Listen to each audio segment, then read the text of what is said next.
Hello, hi,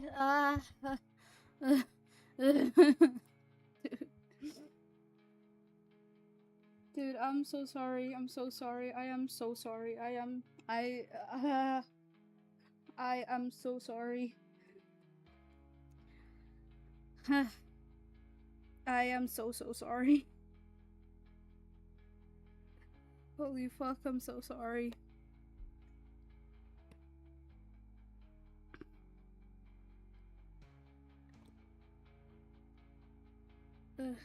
Okay. Um, hold on. Put everything together.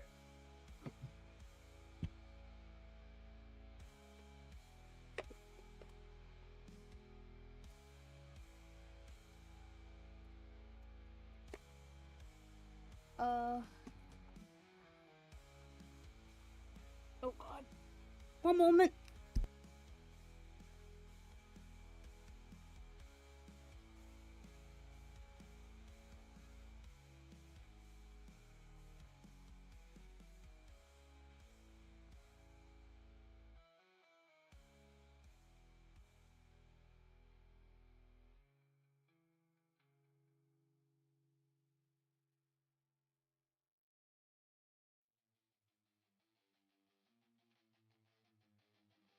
Okay, hello, hi.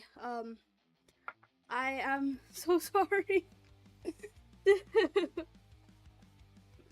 I apologize for being so late. I'm so sorry. Fuck.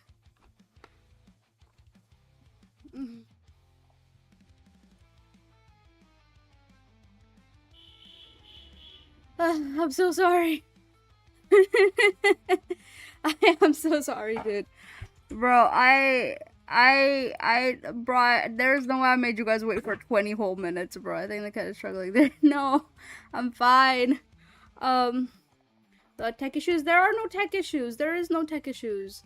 You're very quiet. Am I very quiet? Am I quiet? No, please.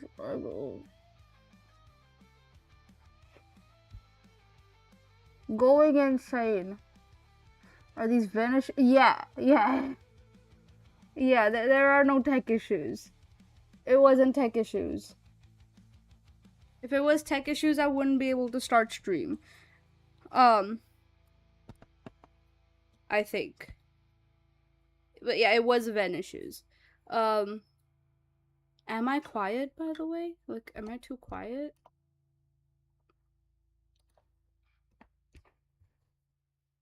I hope not. I feel like everything is the same as usual. Sound normal? Is normal too quiet?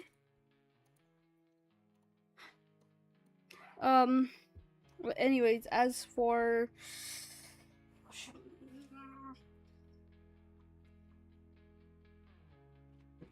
drinks, of course, water.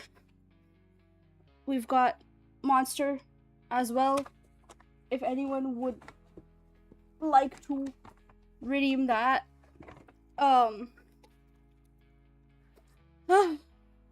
I had hopped on voice call on my server about 7 hours earlier.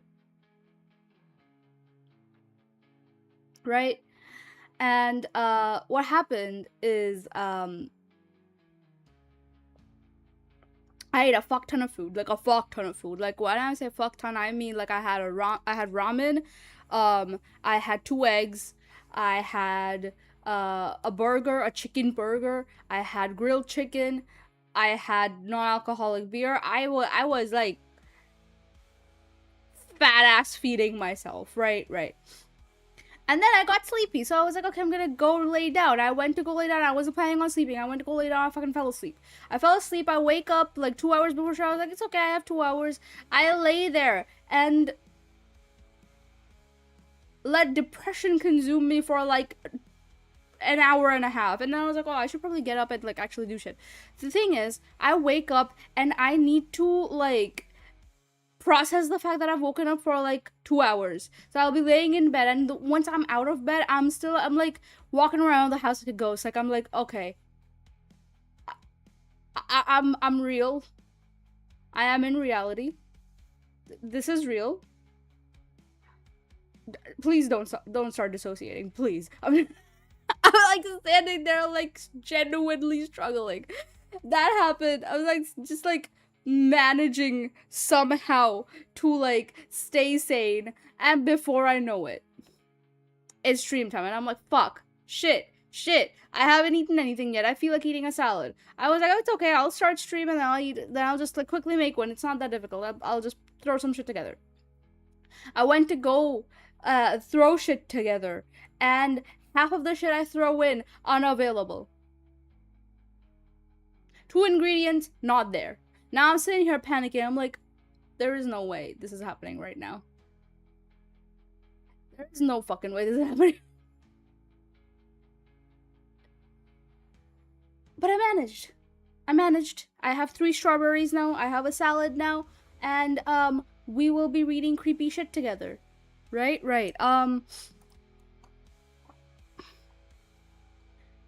If you've earned Monster, of course I've earned Monster, bro. I always earn Monster.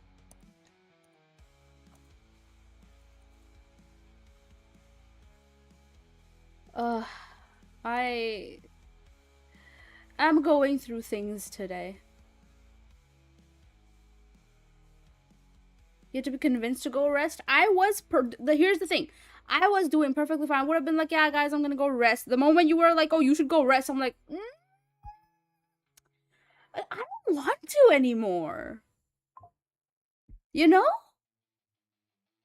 So I would have done it anyways. I just didn't feel like doing it anymore because I was told to do it. Not because you said to, because anyone could have told me to and I wouldn't have felt like doing it. My closest friends could have been like, oh, you should go rest. The moment I feel like, oh, I'm gonna go rest, and they're like, oh, you should go rest, I'm like, well, now I don't feel like it. Congratulations. By the way, for those of you who are lurking, I would like to let you know that Twitch does this really poopy thing where it will start, like, not counting you as a viewer if you don't interact with the chat in some way, which is, like, really sucky, I know. I understand, it's, like, terrible. Like, I'm also a lurker in other people's streams. It's annoying. And I would want my lurk to be counted.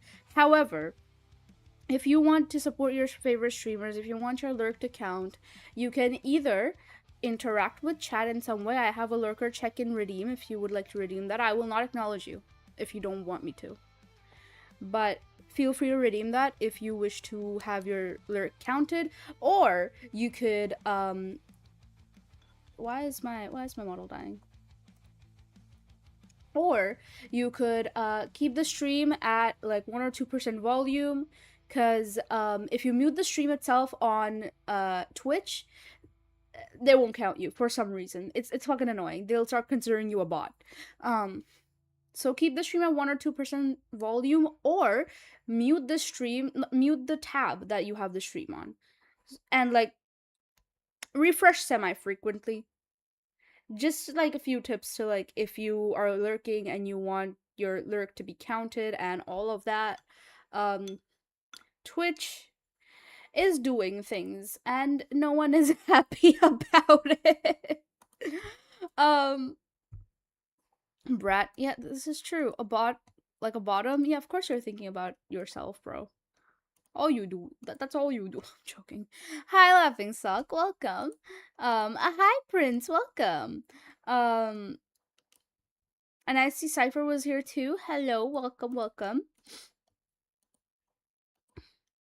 What the fuck do you mean? What would I mean? I don't mean anything. I don't mean anything, bro. Trust me, bro. I don't mean shit. All I think about is you. Yeah, I know. You make it very obvious. That /J ain't saving you from nothing.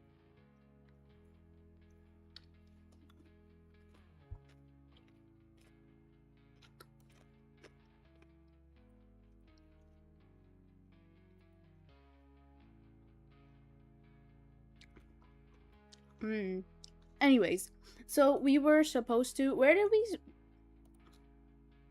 Were we at part 3 or 4 last time?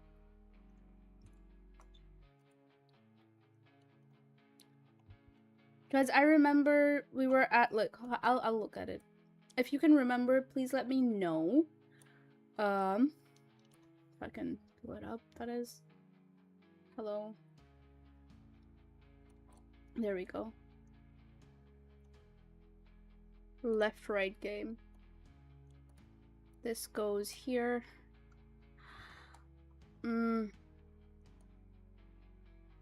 Okay, we were at part 4. Thank God Reddit does like the thing where it like makes the link purple. Okay, we finished part 3. We were supposed to start part 4. Now, you finished part 3. Yeah. Bro's actively lying. Okay, buddy. Happy Friday. How are you? Right, how is everyone? I'm sorry I didn't ask. How is everyone? How is your weekend or week in general? How was your week? More so. How was your week? What have you been up to? How have things been? How was the last week of January going? I'm going insane, bro. I'm going fucking insane. How's the last week of January going for everyone? How has the year been so far? I am interested in that. How has the year been treating you guys so far? Cause I will get mixed answers, I feel. Is it just me, or is it like this year has been like a really huge mixed bag of sorts? Like, things are terrible, but you don't really feel anything about it. Like last year, like there are years where it's like shit is terrible and you feel like shit. But this time it's more so like shit is terrible, like you feel like sobbing all the time. But like you also kind of don't care enough to sob. I can't be the only one, right? Like it's not going bad, but it's not going good. Shit could be worse. My shit is pretty bad. Oh man. I really hope your things get better, man. Yeah, it's been. You know what I think? I think the issue that's happening here, right? The mistake that we keep making is we keep expecting the years to get better.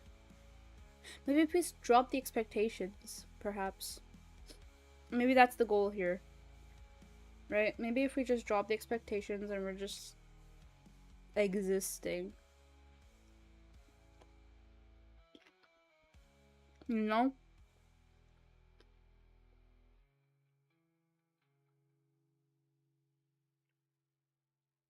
I make salad so good, bro.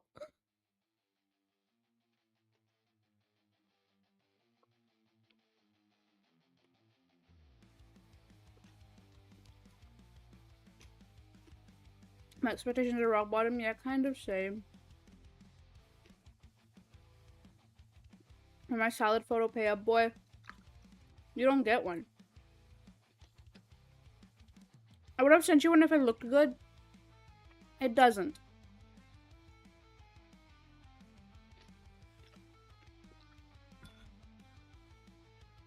This is my salary. You got your salary this day. Nothing much. I got my new cards. Ooh. I keep getting huge W's and L's. Yeah. Yeah. You do. But hey, I am proud of you. I'm proud of all of you. We're all doing so great. Even if the year has been a little shit to you people. Yeah, and that's what matters. You know, you're trying your best, you're doing great. Now, what happened, the last thing that happened on the story, I actually don't fucking remember. I'm not gonna lie to you.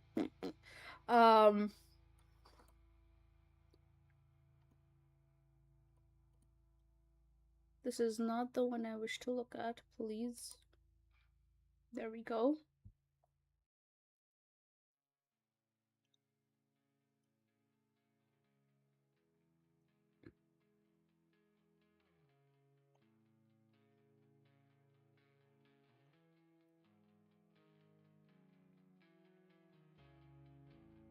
Uh, hold on. I'm trying to like properly frame this.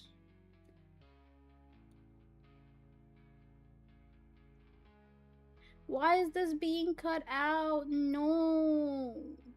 Ugh. So fucking annoying.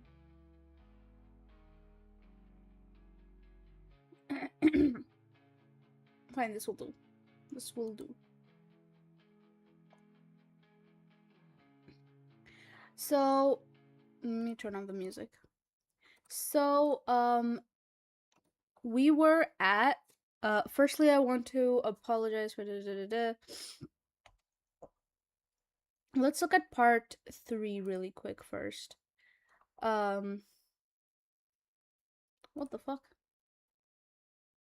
Next log, what happened?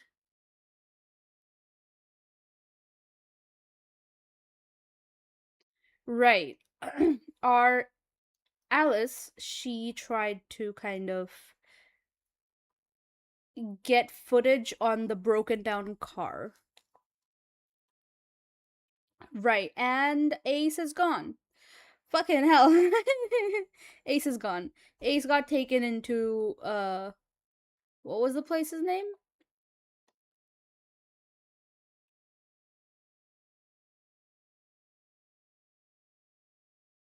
What was the place's name? It was something, some fuck ass name.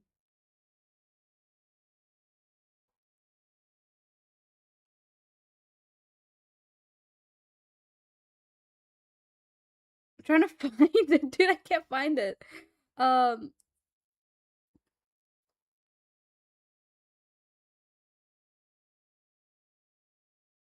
They were not. They had gone to the town, the fucking town. Jubilation. Yes, there we go. They had gone to Jubilation Town, where everything is terrifying and weird. And Ace got dragged back there. He took one for the team, I suppose. Unfortunately, I was starting to like him. Like him and Rob were starting to get together, like not get together, like get along. My fucking Yahweh brain, bro. They were starting to get along. Things were starting to be okay, and suddenly this bitch fucking dies. I guess it's being cut out because he, man, you're tweaking up about it pretty bad. Wait, about what? Stop thinking about Yahweh for 5 minutes. I thank you for the pets, by the way. But yeah, we were in Jubilation. Ace died, I guess. I don't know. He didn't die, but like something happened. He got taken away. Um which is probably more terrifying than him dying. Um given what that place is like. So, firstly, I want to apologize for not being at my laptop for the past few days. I had to attend a wedding in Scotland for one of my uni friends. They booked it in midweek, and between you and me, I don't think it's going to last, which means not only have I neglected you guys, but I've also wasted money on a rental suit and a John Louis tea set. As always, thank you for your help in my ongoing attempt to find Alice. I'm now in full contact with the radio show she was working for, and they'll be sending over Rob's submission to the show as soon as they can. I've also looked up every town named Jubilation and have contacted residents from each of them. None of them have the particular junction mentioned in the previous log. Sycamore Row and Acer Street. I even combed Google Maps to make sure. I'm not sure what town Alice passed through last February, but it doesn't seem to exist on public record. The guys the guy who promised to retrace the route from the mirror shop came through and sent me a few possible addresses for Rob. He also mentioned looking into the game itself more. I'm not sure what he means by that, but I want to be clear. Please don't play this game on my behalf. I don't want that on my conscience. Okay, without further ado, here's the following log. Thanks again.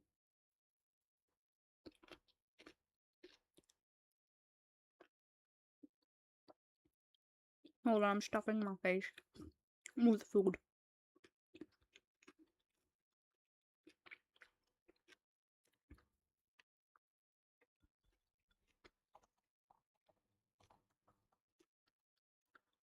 Can you scroll? Okay.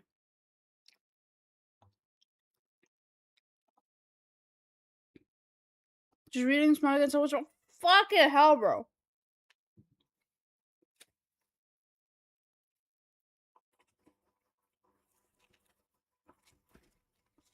Hi, Forrest. How are you? How are you doing? Welcome to the stream, I suppose. Or whatever.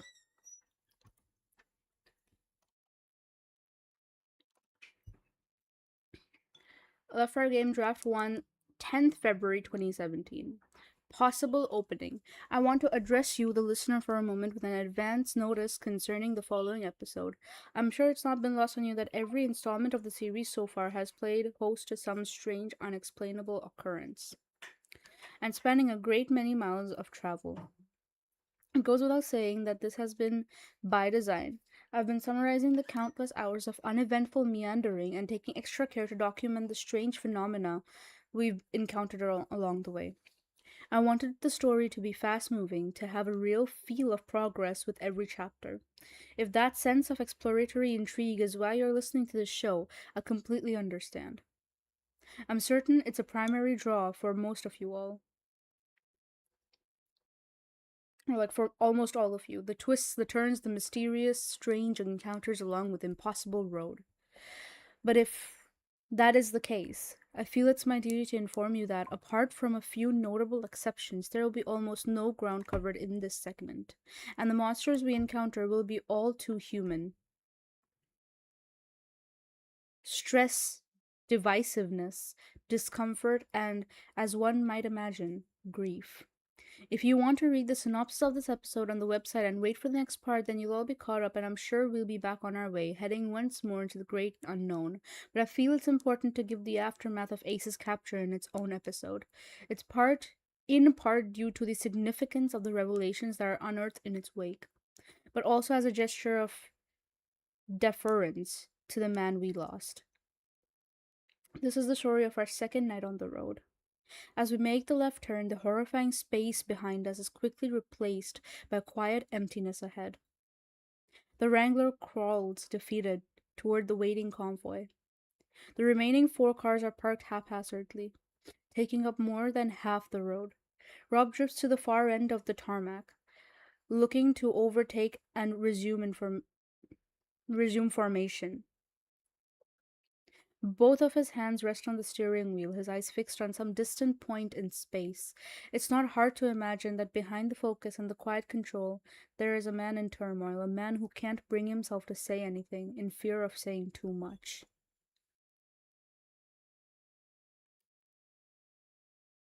Yes, this is Bristol to all cars. We're heading back on the road. Get yourselves in formation and make way for those around you. We've got a while to drive before we stop for the night. Lilith. Bristol, where's Ferryman? Ferryman's here. Apollo, where's Ace? Ace's Ace didn't make it across. What? What the fuck? Bristol, where is he? It will be simple to describe what had taken place, or at least summarize the barest facts. What happened to Ace, where he is now, and why he isn't coming back. But for some reason, I can't utter a word about what's transpired. Something about the event itself makes it impossible to retell, as if the requisite phrases have been locked behind glass. We need to get to the stopping point. It isn't safe to stay here. I'm still upset about Ace, bro. They were just starting to like get along, and then, man,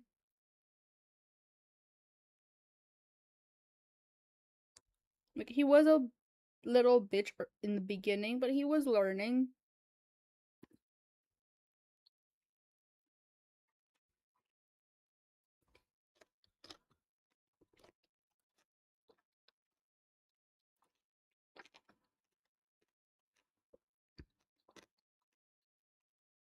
So Napoli went to gym earlier.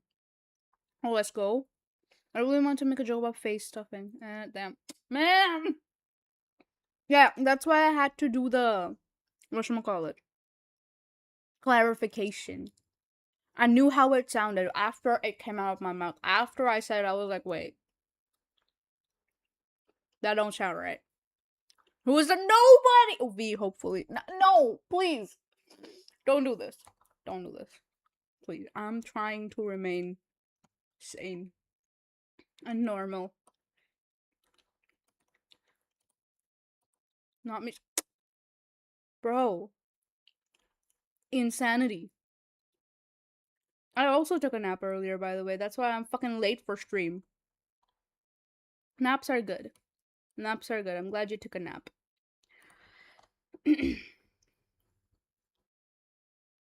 Shortly after we turned the corner out of Sycamore Row, Rob implied that the rest of the day's drive would be uneventful. Had he waited just a few minutes longer, he would have been entirely correct. We're on the road for another 4 hours, both of us quietly attending to our own preoccupations as the forest gradually thins out. The landscape gives way to rolling cornfields that stretch out beyond the horizon on both sides. Nothing notable happens, which is ironic, as I find myself typing up a lot more notes than I need. With the sun des- with the sun descends through an orange sky as we pull into a clearing beside a wild grove of apple trees, Rob turns off the ignition and the two of us sit in silence. Rob's need to concentrate on driving had been a good excuse to stay quiet, a good excuse to not face each other. Now the wheels aren't turning, however, and the true reason for our mutual reticence is all too clear.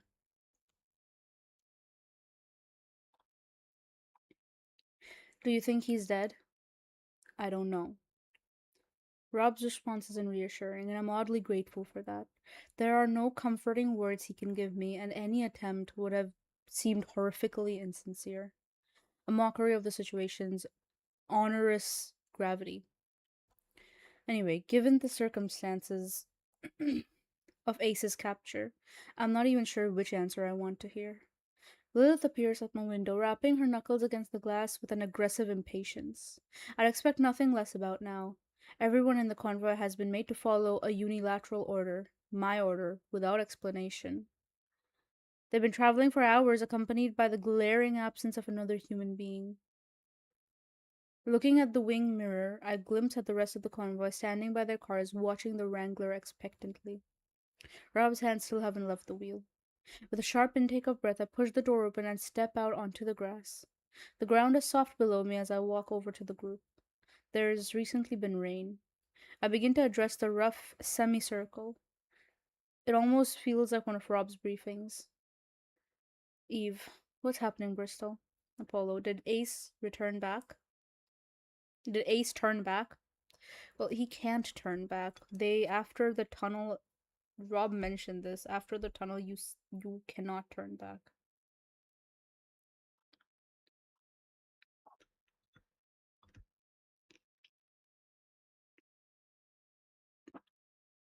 I meet Apollo's eyes. For the briefest moments, I consider telling them all exactly that. Maybe it would save them from the slow, heavy ache that's currently weighing down my chest. Maybe it would just save me from a difficult conversation. Either way, I know I can't lie to them. They deserve the truth, however unpleasant. No, he didn't turn back. They crippled his car. The tow truck? Did he get out?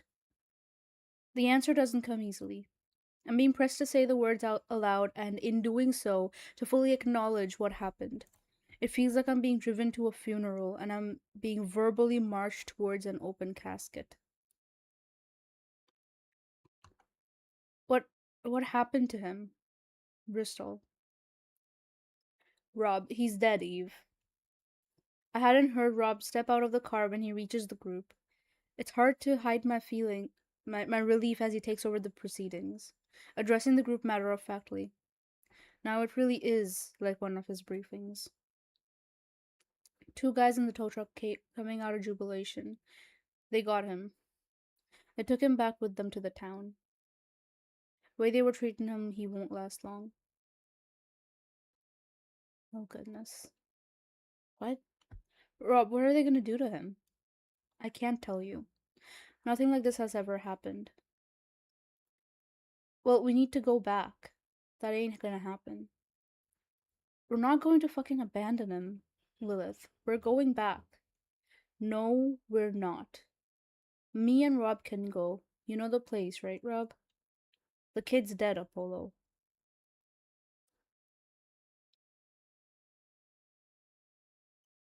But he was alive when you last saw him? That's right. So what point did you decide he was dead? When I saw him being carried away with a fucking tow hook sticking out of his mouth, god damn it. Rob shouldn't have said that. I understand his reasons, of course. He wants to convey an important truth that nothing can be done or could have been done to save Ace.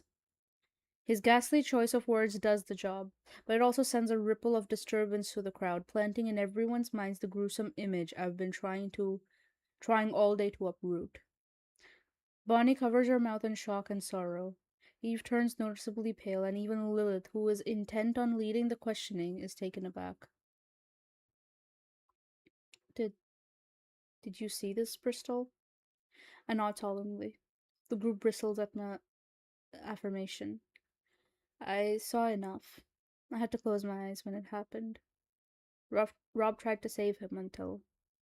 Before I can finish my statement, my words are cut off by something truly unexpected. In spontaneous response to my words, a harsh outburst of mocking, sarcastic laughter rings out from within the convoy. One by one, we turn towards the source until we all find ourselves staring at Blue Jay.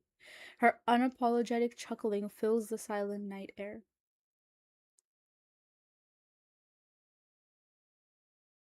Is something funny, Blue Jay? Blue Jay tries to speak through her all too slowly waning laughter. It's just, you call yourself a journalist. You closed your eyes, my god. There it is. There it is. Sorry? Did you close your eyes for magic tricks too? What the fuck, Blue Jay? Come on, this isn't the time. Oh, the time is well fucking overdue. Seriously, are you all morons? The left-right game is a hoax. It's fake. Bro, this bitch is pissing me off so hard. I am actually getting so annoyed. Rob played you all like fucking children. Ace is fine, he's probably an actor. Like the hitchhiker was an actor and those townspeople too. I mean, come on. The group is taken aback by Blue Jay's incredulous tirade. She's clearly been holding her tongue since day one, our reaction to Ace's capture representing just one step too far. I saw Rob shoot one of those townspeople with a hunting rifle. I saw the wound. It was real. Blue Jay. It was a blood-filled squib. The rifle is probably loaded with blanks. You can buy both from any good theatrical retailer. Seriously, what the fuck is wrong with you people? Okay, firstly, I don't like your fucking tone. Thank you. It's pissing me off, bro. Secondly, have you noticed that we've been the only cars on the road for almost 2 days? What about jubilation? Are you suggesting Rob hired out a whole town? That would be fucking impossible. Oh yeah, sure, that's impossible, but it's totally believable that we're driving on a magic road. Maybe this is the highest budget scam I've ever seen, but that's all it is. A scam. And Al Jazeera here is giving him all the publicity he wants. I mean, these people are sheep, but you're a fucking sycophant. My mother used to tell me that you can't strike a person from the high road. Staring down the barrel of Blue Jay's darkly self-satisfied grin, I'm more than tempted to make the descent. Okay, Blue Jay, fair enough. I'm not going to pretend to know what's going on here. For all I know, you could be right. But why would Rob spend the production budget of a Hollywood film to trick a radio journalist and 2 vloggers? Trust me, our website does not get enough traffic for. Oh, don't be so self-important. It's not you he's trying to fool. Blue Jay turns to Rob, fixing him a glare of pure, unadulterated triumph. Admit it, Rob. Admit that this is all a fucking farce. Admit that you knew who I was before I even got out of my car. Rob's face looks like it's been carved from granite. The group looks at him for an answer, but he delivers his response directly to Blue Jay. His eyes locked to hers. Locked with hers. It's true. I know who you are, Denise. The atmosphere changes, and for a moment the night erupts into a foray of whispers. Rob answers clearly. Means something to everyone but me. Denise? Denise Carver? No. You serious? Sorry, who's Denise Carver? She's the biggest killjoy in the hobby. Do you know the word killjoy is also a My Chemical Romance reference?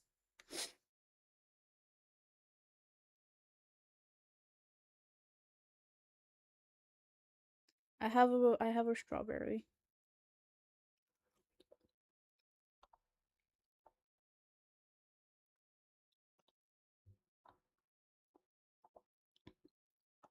Hi, reload clips. Also, I did see Carl Tin Can earlier. I don't know if I said hi, but hello. Thank you for the lyric. Reload.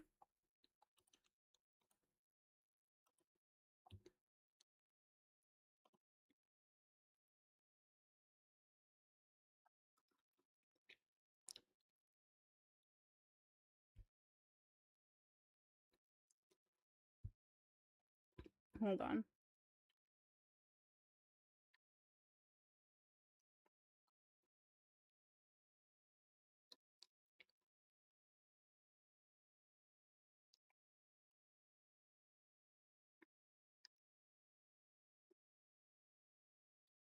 Okay, strawberry over.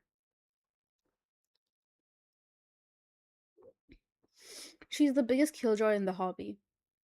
And immediately she's like aggressive. Oh, fuck you, you fucking airhead. Denise here is a member of the Skeptics and Rationalist Institute of America. She likes to get herself invited on ghost hunting expeditions under a false name so she can debunk them publicly. You may have gathered she don't believe in the supernatural. Actually, I do believe in the supernatural. I believe that there's $1 billion industry built on selling comfortable lies to the gullible, and it thrives on shitty journalists and attention whore bloggers who are willing to spread whatever shit they think will get them clicks. That's why you took so long getting around the pine tree? Even when the truck was coming for Ace. You didn't think any of it was real. Uh, did you? As condescending as her delivery may be, her words spark a sudden realization.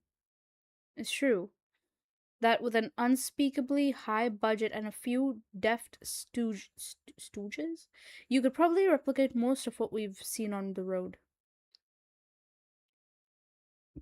Oh, yet without realizing it, I found myself agreeing with Rob's version of events, personally defending the left-right game's validity against its decrier. I don't know. I'd set off on this journey, much like Blue Jay, as a staunch, confident skeptic, but somewhere between the tunnel and this moment, I became a believer. Blue Jay notes my lack of protest and turns to Rob. I'm flattered you went to all this trouble. I didn't know my work was so offensive to you. I admire your work, Denise. Always have. That's why I brought you along. That is bullshit. Tell your friend Ace he can't act for shit. Blue Jay pulls a pack of Marlboro. If I could read this fucking name has always been a tongue twister. Marlboros out of her coat. You know, it's embarrassing for someone who used to smoke it. Lighting up immediately and goes to sit in the hood of her nearby car. Her demeanor clearly signals that her part in the conversation is over, though her words leave a bitter aftertaste for everyone involved. To sympathize, it must be exhausting spending 2 days with people whose opinions are diametrically opposed to yours, having to listen in silence while they corroborate their own seemingly preposterous views. Having said that, however, I'm incredibly glad she stopped talking. It reminds me of a time when we got on much better. Damn. The next question comes from Eve, her voice quivering. Can can we die here, Rob? The quiet force of her words turns everyone's heads back towards Rob. It's clear that the others have been thinking the same thing and they're looking to Rob for an answer. It's possible. The road ain't never killed no one before. Not so long as everyone followed the rules. But you said in your email it was dangerous. That's right. But you didn't feel like telling us we could die out here? Rob turns to Lilith, clearly offended by her accusation. In the 1920s, John Ebenroe killed 36 people and violated their bodies. In one of your videos, you guys went to his home in Virginia looking for the man's ghost. Bonnie and Clyde once spent $500 to stay at the Iowa murder house, a place that's supposed to possess its victims and force them to kill each other. If you all are honestly believed if you all honestly believed in what you were chasing, you should be accepting death as an outcome every time you step out. We are looking for evidence of another world. What we're doing here was the scientific significance of the moon landings, the cultural significance of Columbus reaching the Americas, and a whole lot of people died doing both. If you accepted the risk chasing down the ghosts of a 2-bit serial killer, you should be willing to accept the risk for this. I'm scrolling up. Why are you scrolling down? Lilith looks like she's been scolded by a parent. There's a fire in her eyes as she observes Rob, meeting his criticism with scorn. Oh, so it's Ace's fault. He should have accepted the risk. He did accept the risk. Ace made his decisions. He saw the dangers of the road firsthand and kept on going. I told you this place could be dangerous, and maybe you didn't take that seriously, but you are not going to treat me like I lured any of you here under false pretenses. We stand there for a few moments in the uncomfortable void left by Rob's words. No one's quite sure where to look. Well, what do we do now, Rob? Do we turn around?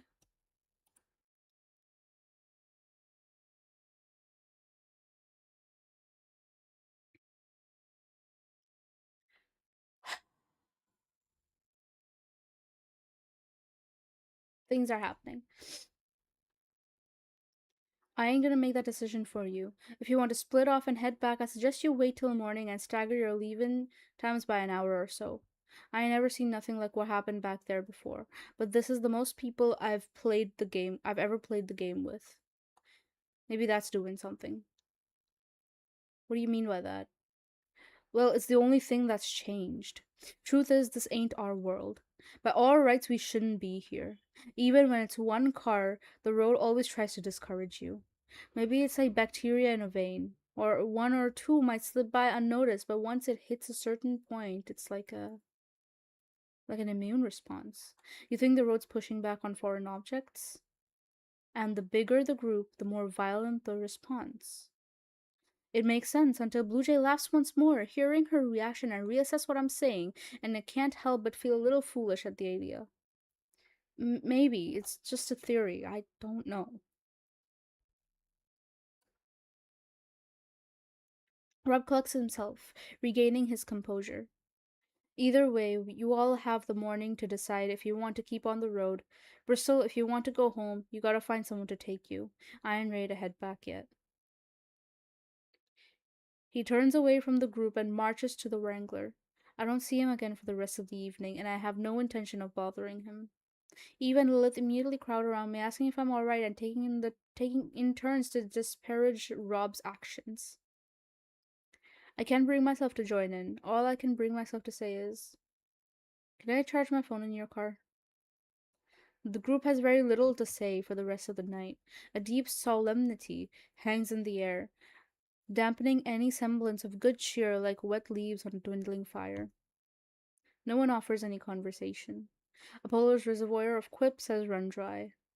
Everyone's wondering where they'll be going from here, pondering the sort of person they are in circumstances such as this. Pondering the sort of person they are in circumstances such as this. If I could, reading would be so fun if I could actually do it.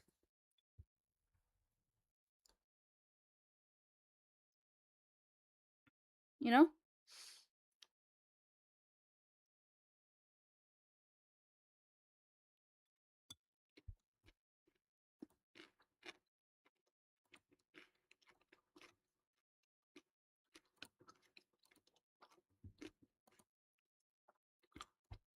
Bye bye, laughing stock.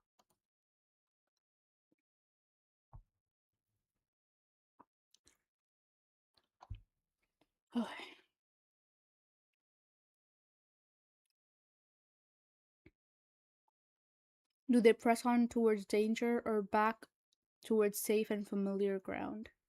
It's a question they'll have to figure out for themselves, ideally before sunrise. I already have questions of my own. About an hour after Rob's departure, bidding their farewell to the rest of the group, I walk over to Lilith and Eve's car. My bag is resting on the front seat, a black wire leading inside from the charging port. I've decided not to tell the pair that I've been charging the detonator for a military grade explosive less than 10 meters away from them. Perhaps it will come out during broadcast. If you're listening to this, sorry, girls. I pick up my bag and, checking that no one's looking, make a beeline for the apple grove. I march towards a small wood, the air growing still, the sounds of the convoy quickly fading behind me. In the late evening darkness, with the moon shrouded by a legion of crooked trees, I'm puzzled that I'm not more afraid. I've seen what happens on this road, and as I pass through the grove and into the neighboring field, I intentionally isolate myself from the rest of the group. I'm quite aware that help won't be coming for me. Even so, as the corn rises up in every direction around me, I find myself almost incapable of fear. The day's events have drained me of emotion, and I'm now, with everything else pulled away, I'm left with only one driving directive, an overpowering urge to figure this road out, regardless of what that entails. Judging the distance, I've traveled to be acceptably out of range from the convoy. I take the block of C4 out of my bag. Oh, what is she doing? What is she doing? Where the fuck did it go?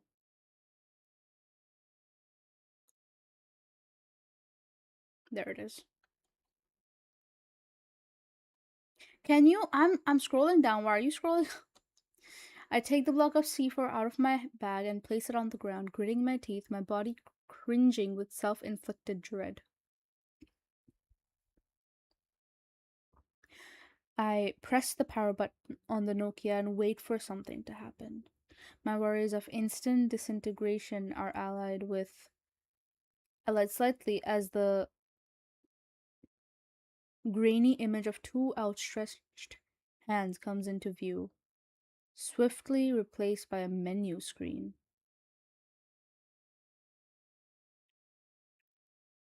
What? Wait.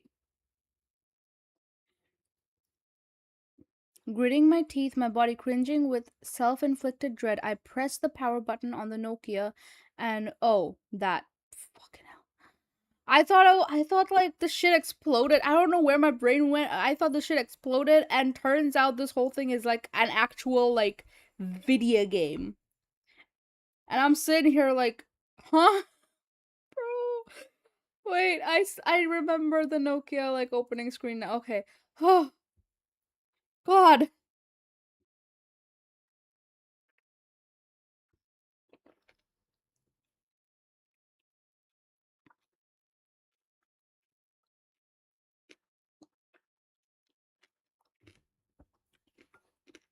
I got so worried.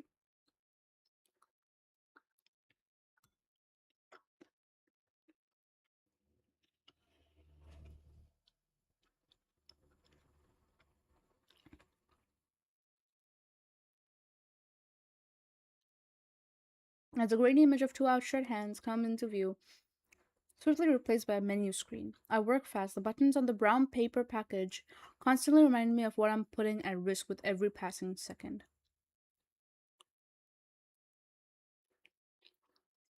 Firstly, I type my number. Firstly, I type my own number into the phone, assuming, or at least hoping, that the mechanism isn't activated by outgoing calls. A few seconds later, my cell phone rings, giving me the Nokia's number. Checking the call logs, I find a second different number, which seems to have made a call to the phone 3 times in quick succession. If I were a betting woman, which I sometimes am, I'd suggest that this number belongs to whoever built the bomb. The call is representing an attempt to test the trigger prior to its implementation. If I'm right, then this should be the personal number of whoever was driving that crashed car. My third discovery is a little more puzzling. No texts have been sent from this phone. However, there is one solitary message residing in the phone's inbox. It's from a third separate number, and it reads, "Please don't do this, Rob." I stare at those 4 words, the new information grating uncomfortably against my already preconceived theories. If the text is to be believed and my previous deductions are at all accurate, then that means Rob was driving the car, that the C4 in the trunk had belonged to him. All this time, I thought Rob may have been responsible for something terrible, but what if he was run off the road himself? If that is the case, it leads to an entirely new question. Who was responsible for his crash? As I begin to think it over, the air explodes around me. I'm jolted out of my examination by a powerful echoing voice that reverberates the very air. The coroner is thrown into a frenzy as the noise echoes from every direction as is spoken by the air itself. "I've watched you questioning." Without a second hesitation, I turn off the Nokia and throw the block into my bag. I jumped to my feet and scanned the cornfield for whoever spoke the words, backing away toward the convoy. Suddenly realizing how far I am from my friends, I break into a run, my boots pounding the dirt as I flee back to the woods. Less than a minute later, I burst out through the trees, my bag swinging with the weight of the block. Everyone's in their cars, seemingly fast asleep. I'm starting to think they're onto something. With no one to talk to and a long day ahead of me, I suppose there is no further recourse but to catch my breath, write up my immediate thoughts, and then finally get some much needed rest. I feel a dull pressure behind my eyes as I set towards the Wrangler, quietly opening the back door next to my sleeping area. I carefully hide the block under my luggage, then silently close the door again. I wander around to the passenger seat where my notes are waiting to be typed. I reach out and grab the handle, gripping it tightly. I don't open the door. In fact, after a moment staring through the glass, I let go. The pressure behind my eyes gives way, and before I know it, I've slid down on the damp ground, my back against the cool, hard metal of the door. A whine catches my throat as ugly tears stream down my cheeks. My breath shudders as I inhale, and my attempt to breathe out plays to the world as a quiet, declining sob. The tears take me by surprise, but I don't wipe them away. In a bittersweet way, they're welcome, necessary, even. They carry with them a familiar sense of heartrending release.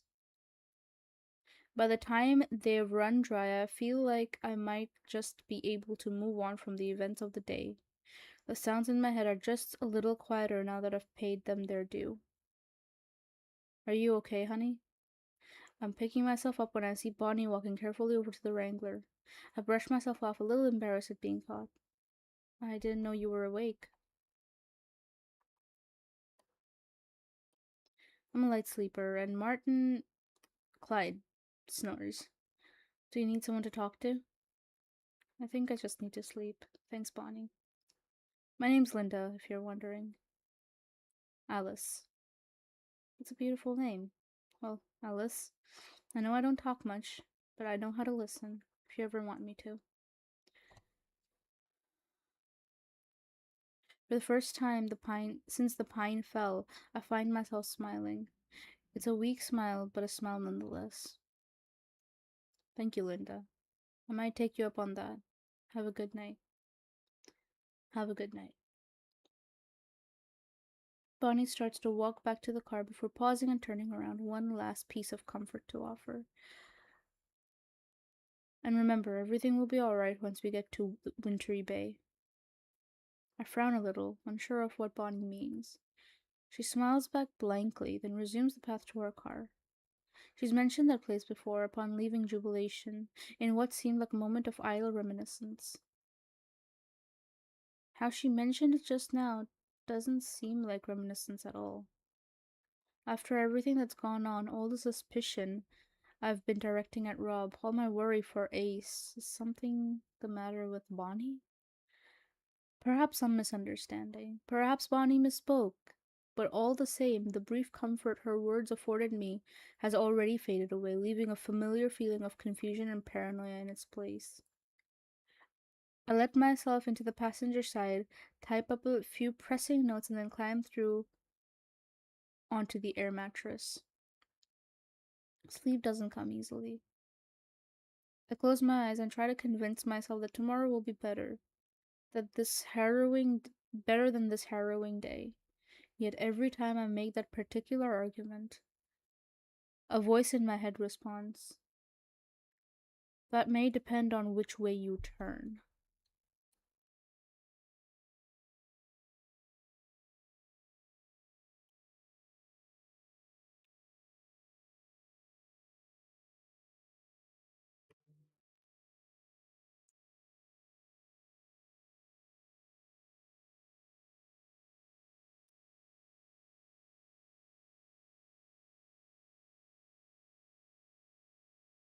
Bro,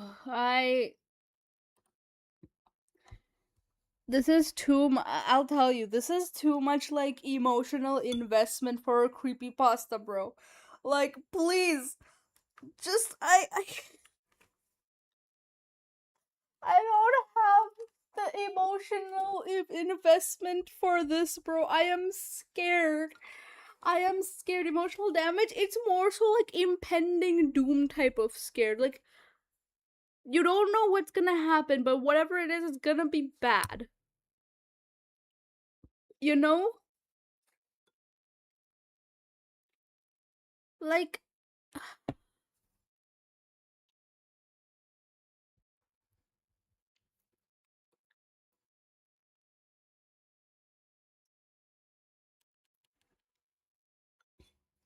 I don't know, man.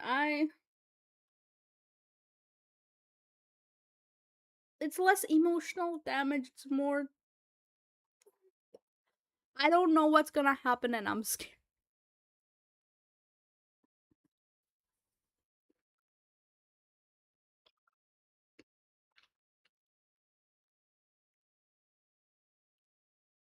The thing is, so the way that the story is written, because being witness, hi, Alfie, welcome. Kappa, will see you later, bye bye. The way that the story is written, it is intentionally to keep the reader on like that edge as well. Like, even the reader doesn't fucking know. It feels like we are in the game ourselves. Like, even we don't know if this is like a hoax or whatever. And it's terrifying me, to be very honest with you. I am low-key kind of shitting myself. It's not nothing like really, really bad has happened yet. Well, minus Ace fucking dying, I guess. But nothing really, really bad hasn't happened yet. Like, terrifyingly bad. But it's still like the uneasiness, right? Like, fucking hell. On edge. Oh my god, bro. Please. Please. Please. Shut the fuck up. Now ain't the time. Please. I'm pouring my heart out to you people about how terrified I am. Holy fuck, I forgot to put something in my salad. I am very upset about this.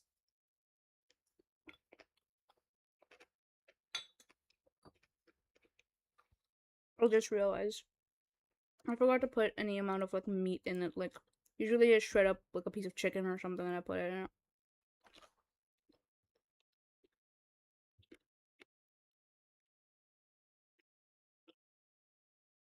Anyways, moving on. So that was our oh god almighty, bro. That was our part 4. This was part 3. This was part 3, right? Yeah, this was part 3. Part 4.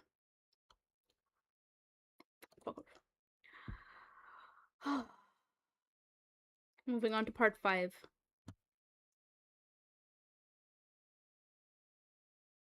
Hi guys, it's been a long week, but I finally got to my computer to post the next log. I've been working overtime to afford both London rent and Christmas presents. Hasn't been fun. Anyway, I can't say much more since this vlog's one of the longer ones. I'll try to get the next one up a little sooner. Thanks for all your help. Holy shit, this is long.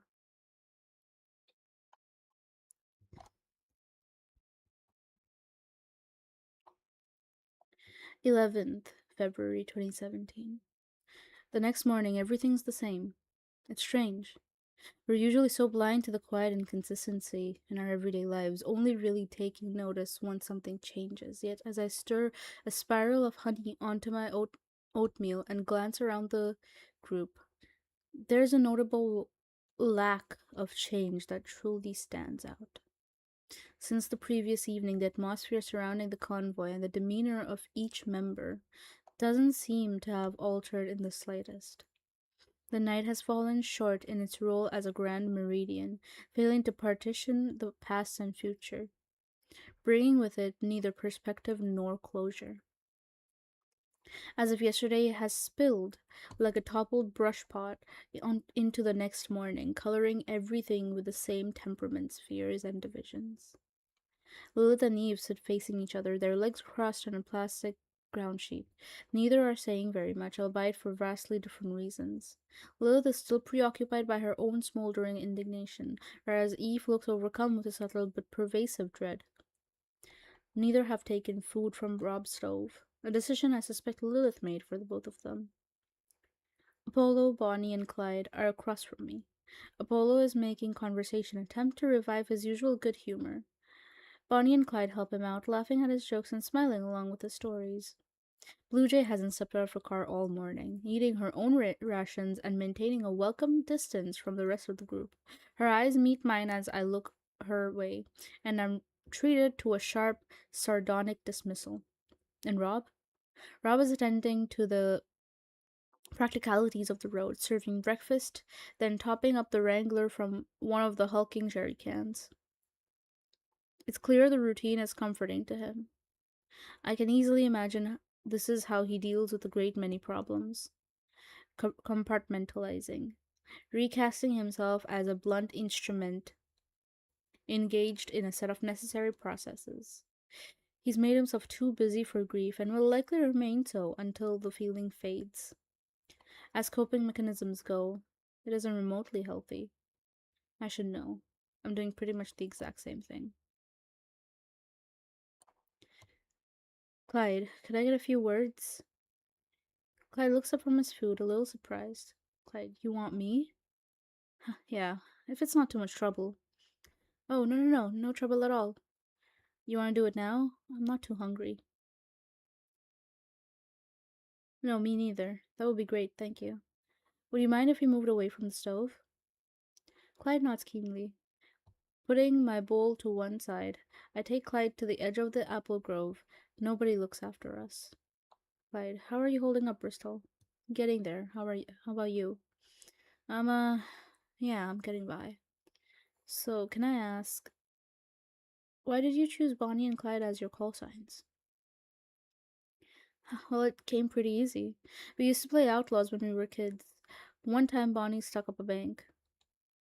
Really? Well, no, it was an ice cream parlor. But Bonnie was pretending it was a bank, and then she ran in, holding her hand like a gun, told Mrs. Guilford it was a stick up. Wow, that doesn't seem like her. Oh no, she was a wild child, always living in a story. Anyway, we got free Sundays and a new nickname in town after that. When Rob told us about the call signs, it was the first thing we thought of. It's a good choice. I paused, letting the previous subject fade before launching to the next one. All things considered, this may be the last time me and Clyde are on such casual speaking terms. Bonnie told me she talked to the hitchhiker. Clyde's disposition shifts. There's sudden alertness that wasn't there before, rushing to the fore in immediate response to my words. In the following silence, at the center of his wide eyed stare, an educated guess suddenly becomes much more. When did she tell you? I'm sorry, Clyde. She didn't. You just did. I can almost see the stone fall in Clyde's throat. The deep burning embarrassment and hurt that comes from being deceived from a close secret you held getting out into the world. I don't feel exceptional either. Lying to Clyde, bringing him away from Bonnie under the guise of an interview, beyond the personal abhorrence, it also flies in the face of everything I've tried to be as a journalist. Clyde can't bring himself to talk, so I press forward. I think it might be best if you call Bonnie over here. Nodding vaguely, Clyde wordlessly shuffles back to Bonnie, whispering in her ear. She puts a hand on his shoulder and helps herself. Whatever he's told her, she doesn't seem angry as she joins us beneath the shade of the apple trees. I didn't want to cause any trouble, and Clyde's been looking forward to this trip for so long I didn't want us to turn back. I'm sorry. What happened, Bonnie? I just said 2 words. I wasn't talking to him. I was doing what Rob said, but then he just said, "Bless you." That's all it was.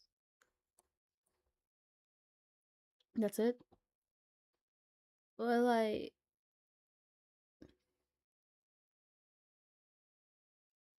he thanked me, and then he was just so easy to talk to, and I thought, well, I've already talked to him. What will a few more words do? She hardly said anything else. What about him? Did he say anything?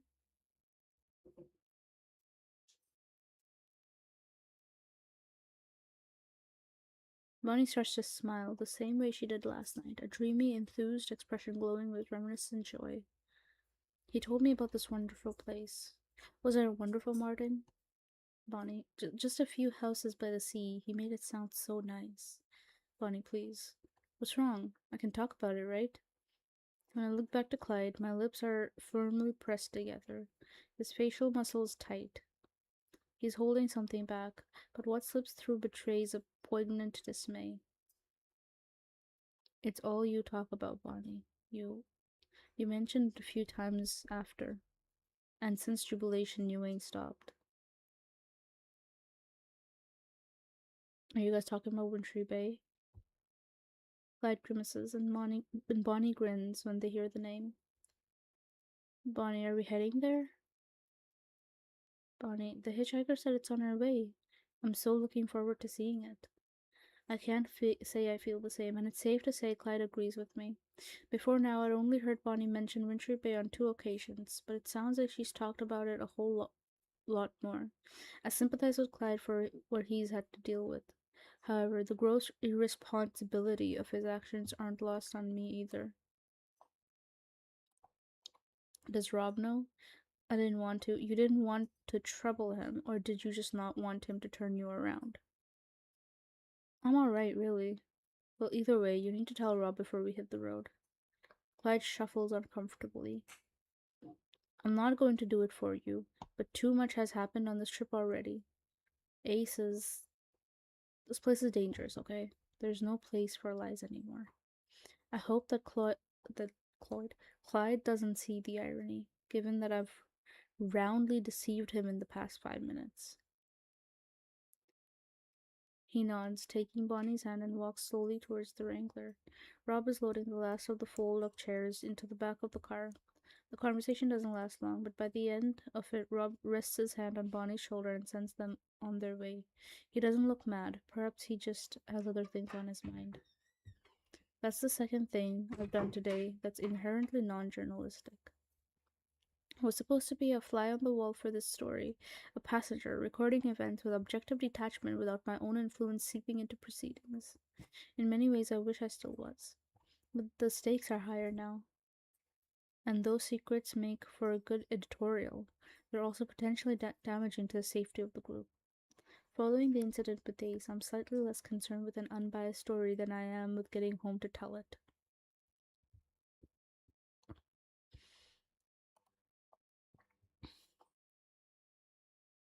I don't think you're getting through the whole thing today. Call it a hunch. Of course I'm not, bro. You see the size of this thing? Of course I'm not. My heart can't take it. It really can't. You know what?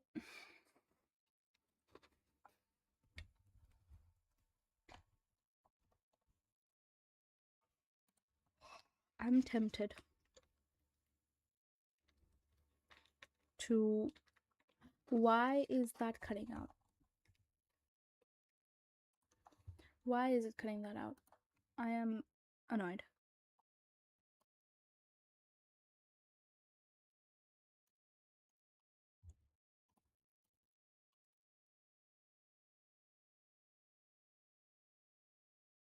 There we go.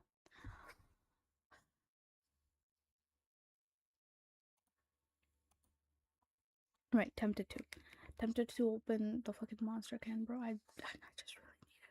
I really need it so bad. Oh, I feel like shit without it. Is this what people call an addiction? Thank you for the monster.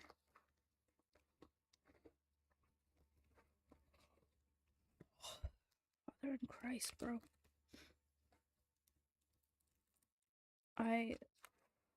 If I could open it without causing too much noise, that would be nice. I am not in the mood to make too much noise today.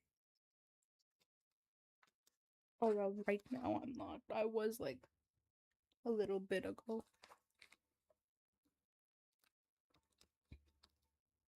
Stretch, yeah, thank you.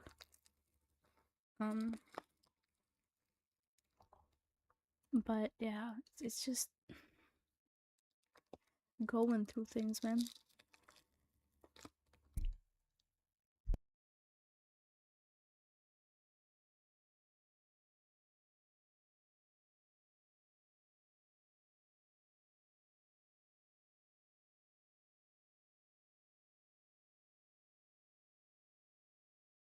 I am low-key scared that this creepypasta, the story,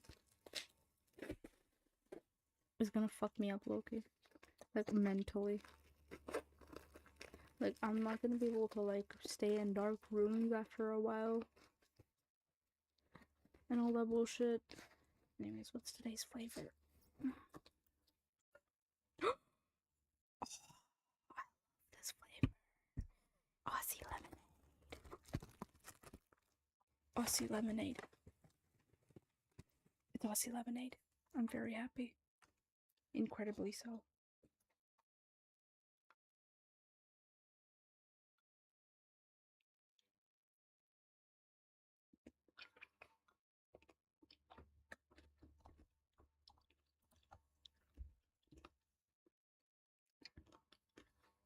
And chat is very quiet today.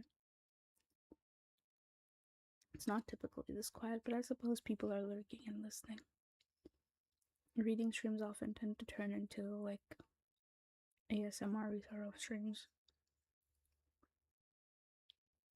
You could start yapping if you want, feel free to. But I'm gonna open this monster can now. Oh, that sound was so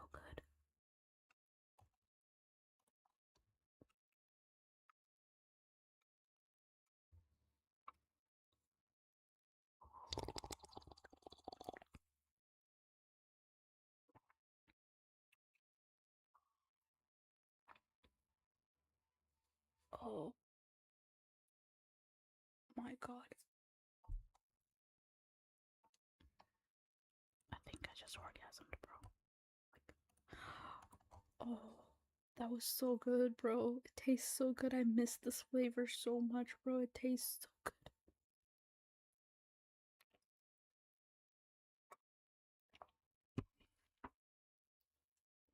I'm very happy. I am big happy. The Vampy Cat is happy today.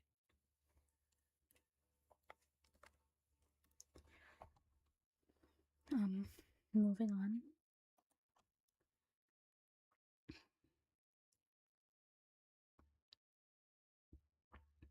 That's the second thing I've done today. Oh, I've read this. Rob looks like he's about to get his morning address. About to make his morning address. The group wanders over, some more reluctantly than others, and gathers around the Wrangler.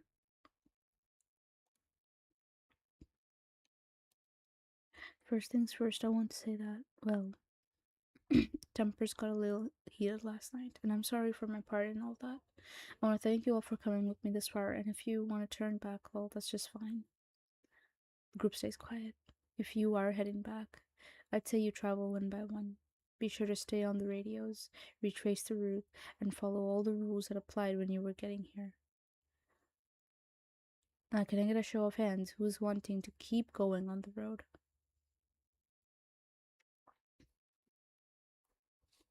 I observe my compatriots closely. The definites will be Bonnie and Clyde, who have already implied that they want to continue, but also Blue Jay, who feels she has nothing to worry about from the road. Apollo is in the wind, and Lilith and Eve are probably a split vote. All in all, this could be the moment our convoy split in half. Blue Jay throws her hands up lazily. Bonnie and Clyde, predictably, raise their hands. Apollo raises a few moments later. Hey, I've come this far. That leaves Lilith and Eve. After sharing a brief glance with her friend, Lilith raises her hand and Eve follows suit, albeit with an air of trepidation.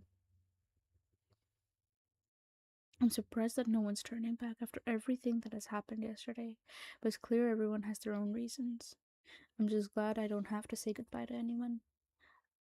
I set about trying to divine everyone's motives for continuing on the road, but I quickly stopped when I realized everyone's looking at me. Oh, sorry, yeah, I'm going that way.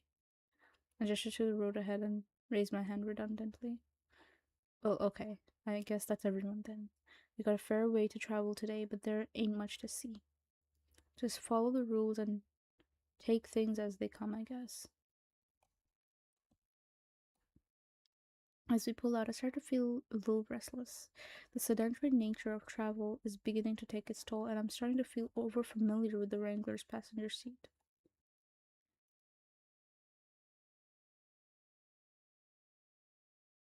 I'm glad that I got a chance to stretch my legs last night. Rolling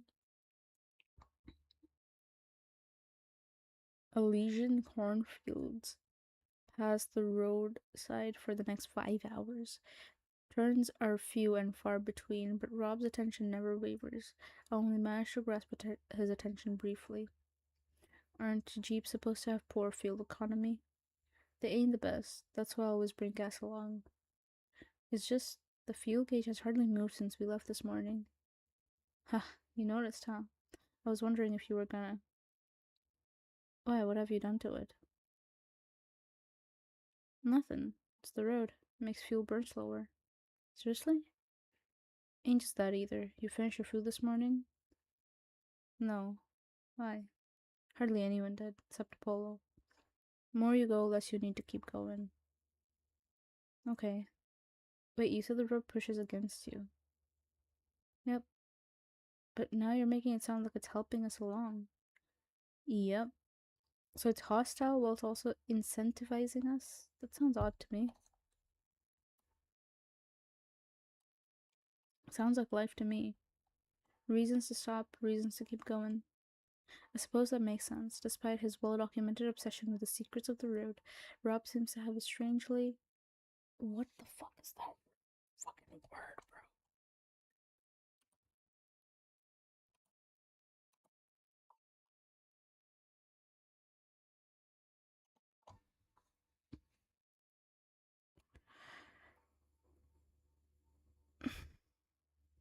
Rob seems to have a strangely, whatever that is, attitude to its internal logic. It's like the road doesn't need to make perfect sense to him. Or at least he doesn't expect it to yet. As the fresh rural air drifts in through the windows, I lose myself in the hypnotic endlessness of the passing fields. I wonder how many eyes have seen these vistas.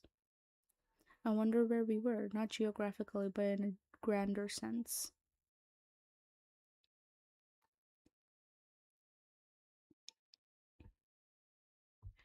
Are we still in the world as I know it? Are we beyond it, below it? Or have we just slipped through the cracks into some intermediate domain? Rob slows the car down to a crawl.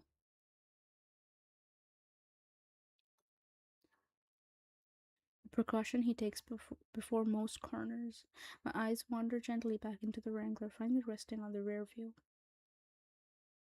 There's something behind us.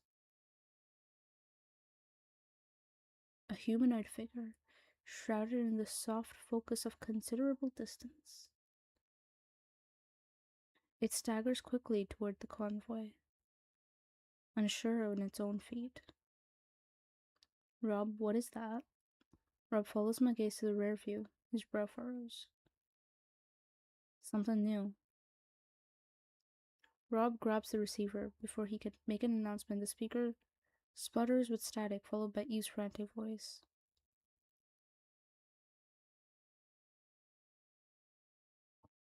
Guys, there's something behind us. Guys, something's coming after us. Blue Jay, can you see it? Blue Jay doesn't answer. I doubt she considers it worth her time. A squealing panic rings out over the radio as Eve calls again. Is it from Jubilation? Guys. Stay calm, everyone. Let's pick up the pace a little. Rob lets his foot rest heavier on the gas. The Wrangler gently accelerates, with the rest of the convoy eagerly matching our speed. Who is that, Rob? I ain't so sure, but we got a turn coming up. Let's just get ourselves off the road, see if he follows.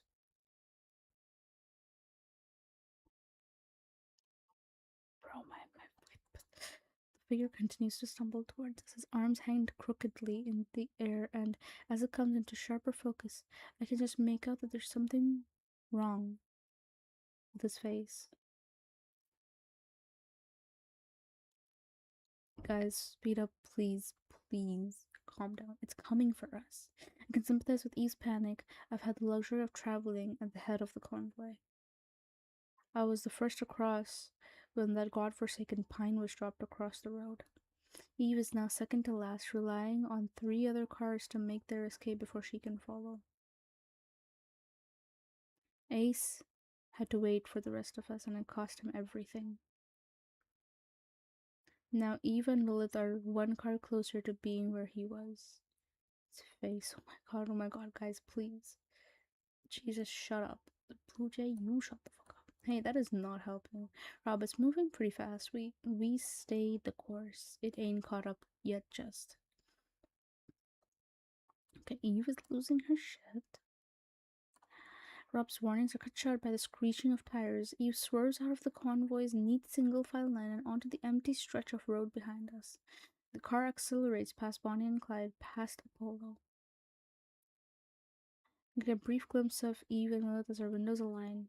Lilith is yelling at Eve, trying to get her to calm down.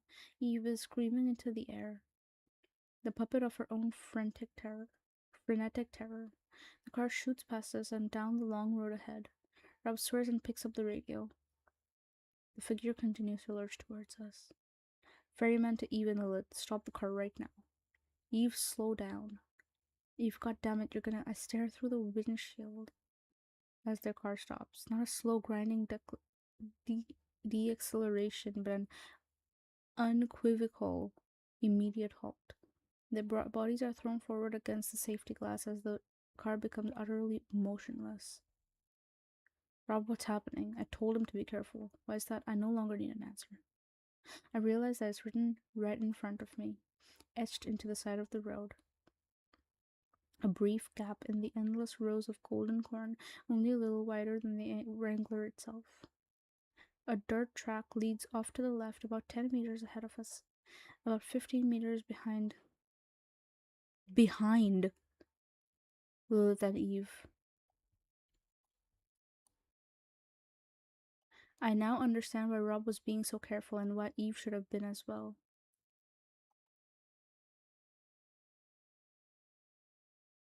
They've missed the next turn. Ferry meant to all cars. I found the turn. Let's make it quick. Eve and Lilith, you stay in the car. I'm coming back to get you both. Rob flicks on his turn signal, preparing the group for the sharp left, and slams his foot on the accelerator. Lilith and Eve disappear behind a wall of corn as we all pull the dirt back. Rob keeps driving until enough space is left for the rest of the group.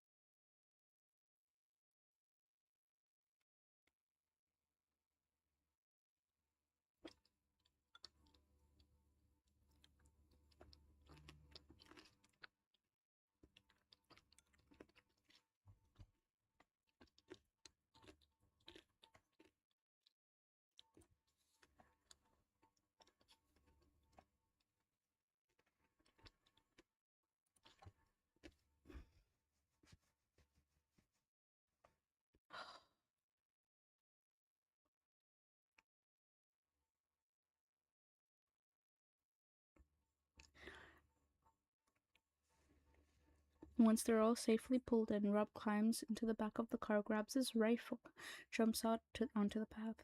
I quickly climb out and follow behind him. When we all arrive at the main road, the figure has covered a considerable distance, finally drawing near enough for me to see what's wrong with its face. At a certain point, midway across the crown of the head, running in a straight line down past the cheeks and under the jaw, the head simply stops. It's like the foremost section of his skull has been sliced cleanly off and has bent inwards. His entire face concave and shrouded completely in a deep shadow. A ghastly organic hood that seems deeper than physics should allow. That isn't all that's wrong with the picture, however. The man's outstretched arms are bent in several places. Dark purple contusions blossom at every unnatural joint, as if his arms had been broken multiple times. His leg is also bent on to one side, the reason for the irregular walk that still carries him towards us. I'm gonna pass away. Rob looks shaken as he raises the rifle to his shoulder, bidding the figure turn around.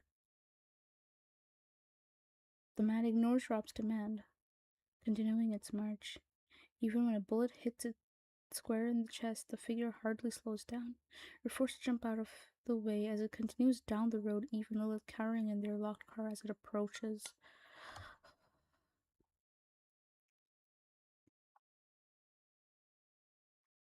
Fear shifts into confusion as the creature passes them by and continues down the road.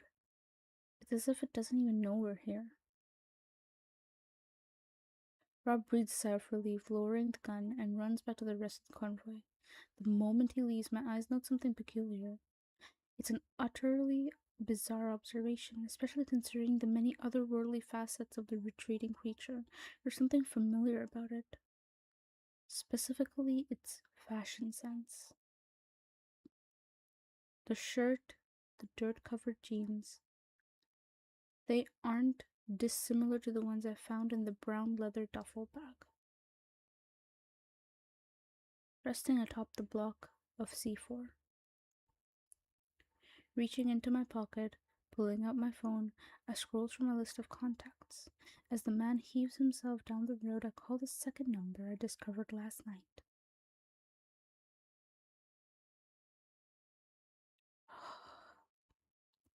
The one in the Nokia's received calls list.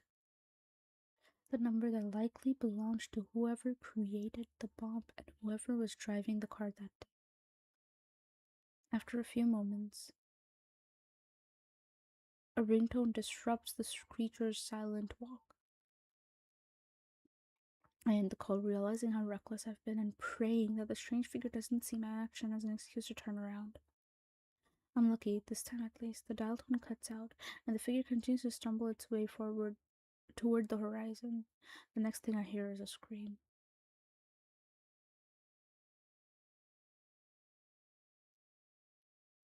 Scanning for its source, I see Eve, her door open, and with one foot out of the car, she's frantically pulling at her leg, seemingly unable to lift it from the tarmac. Eve, what's going on? With shaking fingers, Eve clumsily unties her shoelace and lifts her leg back into the car. Her boot stays in place, and it's possible to make out a slight elasticity to the road below it. A depression in the tarmac around its base. Slowly and steadily, the sole of the boot disappears into the road. Eve watches as the dark garment slowly sucks the boot down, enveloping the heel and dragging it beneath the surface. The thought comes to Eve the same moment it does to me. We both fix our eyes on the back of the car, where the same soft indent is gradually developing around the tires. Eve's terrified scream is drowned out by the blare of revving engines. I jump out of the way as the rest of the convoy reverse out of the corner and back into the main road. Blue Jay, Bonnie, and Clyde, Apollo, and finally Rob park themselves chaotically around me. Rob jumps out and approaches. They ain't pulled back yet. As soon as he asks the question, he sees the sight before him. The only neck of Eve's boot remained above the ground, sinking even further into the tarmac. The road gradually but precariously churns at the car tires, consuming the rubber and swallowing the lowest edge of the wheel cover. In the midst of such an impossible sight, all I can say to Rob is, they're trying.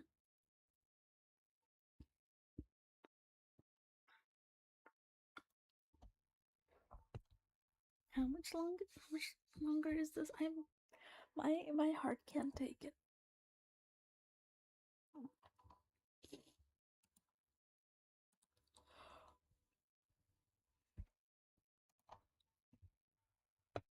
I am a weak soul.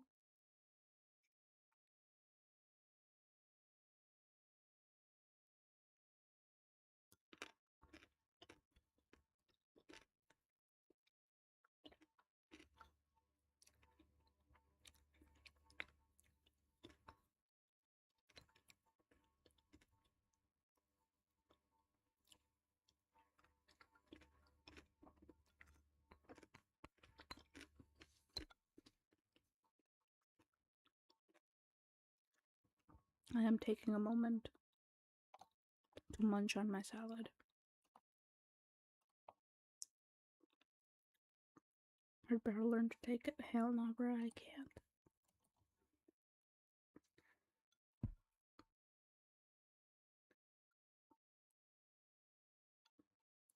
It's been through enough. The moment I said I'm taking a moment to eat my salad, two people fucking leave. Like, tab out.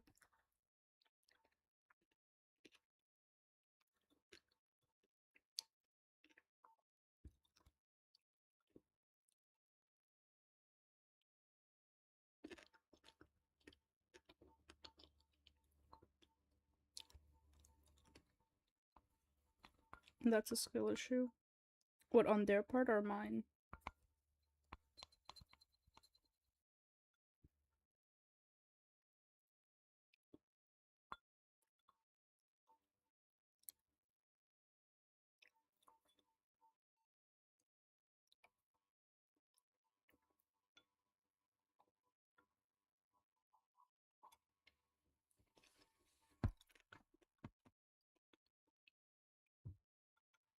I do make great salads. Strimmer need nourishment. Please, guys.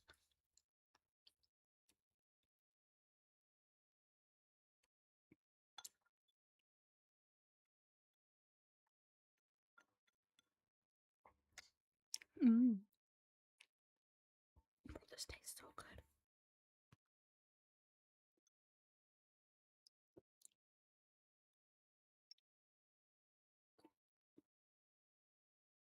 Shimmer spent half the day napping.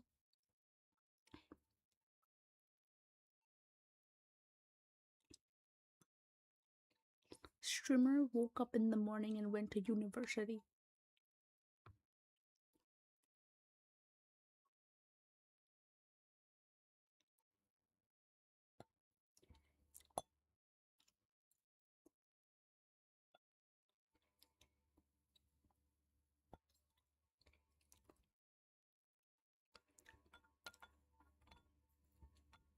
I spent like 3 hours napping, bro. Making me feel bad and all that.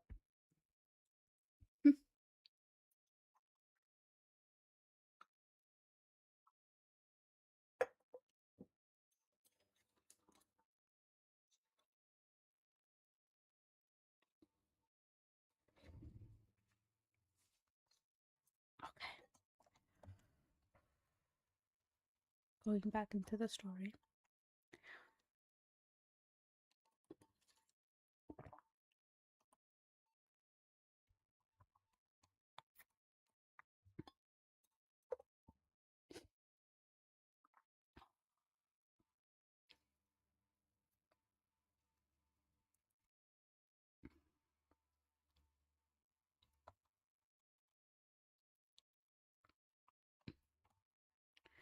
Back into the story.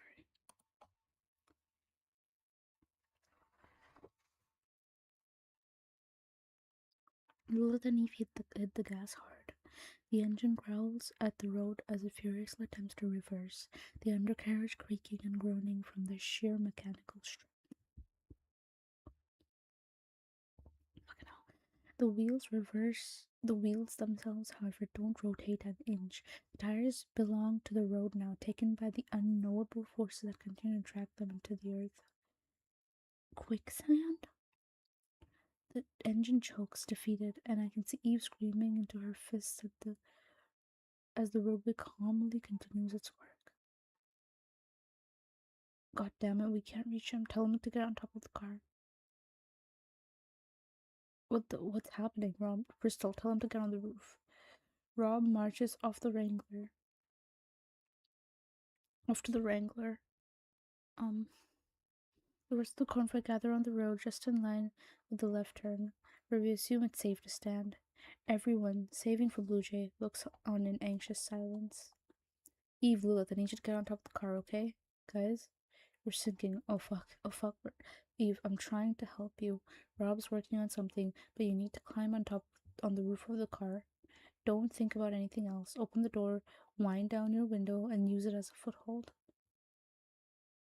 Eve is still deaf with worry. Lilith doesn't hesitate. She places one hand on the upper rim of her open door, one foot on the base of the open window, and then with her free hand palm down the car's roof. The door rocks on its hinges as she puts her weight on it. In one strong motion, she pushes the shell backwards until she's sitting atop the car. The tarmac has swallowed its way to the car's lower chases. Eve stares, transfixed by the road as it pulls her even closer towards us. Sarah, look at me. Lilith is crouching on the car's roof, her hand reaching down to Eve. Her friend's voice seems to be the only thing that can break Eve's fearful commune with the waiting abyss. She turns around and she turns around, Lilith's hand a few inches from her face. Get up here. Her eyes brimming with tears, fought back by rapid, shallow breaths. Eve grabs Lilith's hand. Lilith gets a solid handhold around the lip of her own doorway and heaves Eve up and onto the roof of the car. Eve shrieks a little as the door swings, putting all her trust into Lilith's grip. She joins her friend on the car roof as the root consumes the lower edge of the door, spilling inside the car's cabin like magma. Damn it, they're too far away.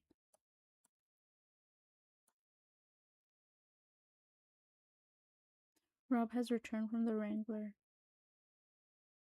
rapidly uncoiling a braid of long, light blue climber's rope. I'd seen it resting in the back of the car during the trip, never once thinking that I'd see it used.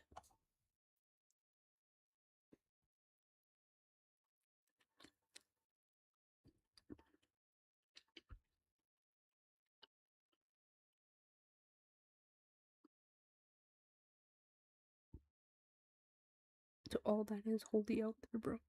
I am terrified.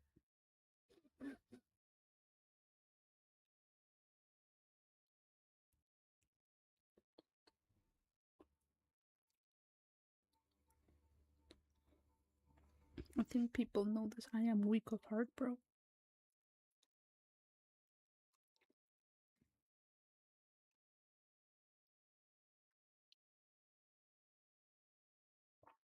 Rob threads on one end of the rope through a carabiner and secures it in place with a tight knot. He holds it to his side as he shouts to Lilith and Eve. Okay, listen. We've only got one shot at this. I'm gonna throw you the hook and you're gonna catch it. And you yank it taut, okay?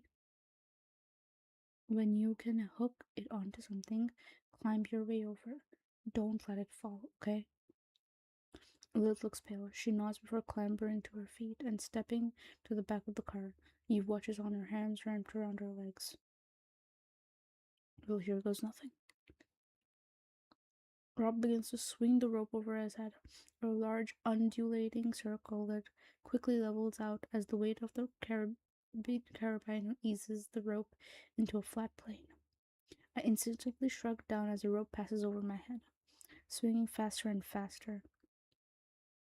Gritting his teeth, his face reddening with the towering pressure of the single throw, Rob lets the rope fly. It arches in the air like a cast fishing line towards Lilith's outstretched hand. I watch it pass in front of her, like the metal of the carabiner glinting in the sun as it falls. She catches it, grasping the rope with a shaking hand.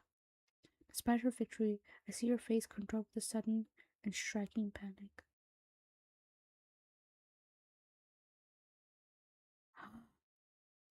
She holds the rope high over her head, staring widely down at the road between us. Following her eyes, my heart falls. She caught the rope, but she didn't pull it taut fast enough. Even with Rob continuing to hold his hand above his head, the rope had too much slack when it landed in Lilith's hand. It's fallen in a sloping arc, the lowest point of which has scraped against the tarmac. It only rests with a few precious seconds before Lilith finds herself unable to pull it free. It sinks into the ground. The rope starts to brush gently against Rob's fingers before he throws it to the ground. Please.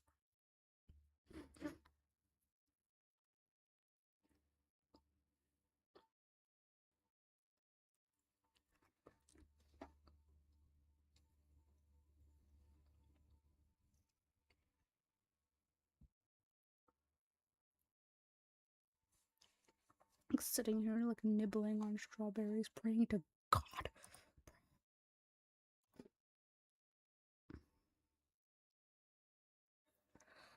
Father in Christ.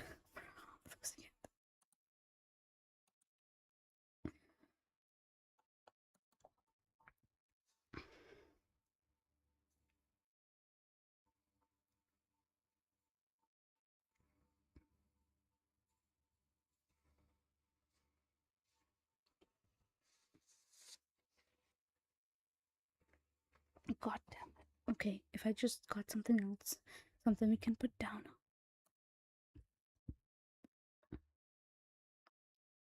And the empty jerry cans, they could step on too unstable, and we'd have to throw them perfect. Okay. The road has claimed almost half the car now, eating up the license plate as the vehicle sinks lower and lower. Lilith looks helplessly on as we deliberate, Eve crying her eyes out behind her. We could get a ground sheet. We ain't got one that'll stretch. But what about I'm going out there? Apollo's blank statement catches us all by surprise, turning in his direction and note a direct and powerful confidence in his manner. They aren't gonna last much longer. It'll take a second for the road to get you. That's how they got so far ahead before they stopped. I drive out, they jump into my car, and we climb back. I ain't got more rope. You got the winch, right? If I drive out with it bunched up on my lap, I can make sure it never goes slack. Then I hook it to my roof bars, and we get the hell out of Dodge.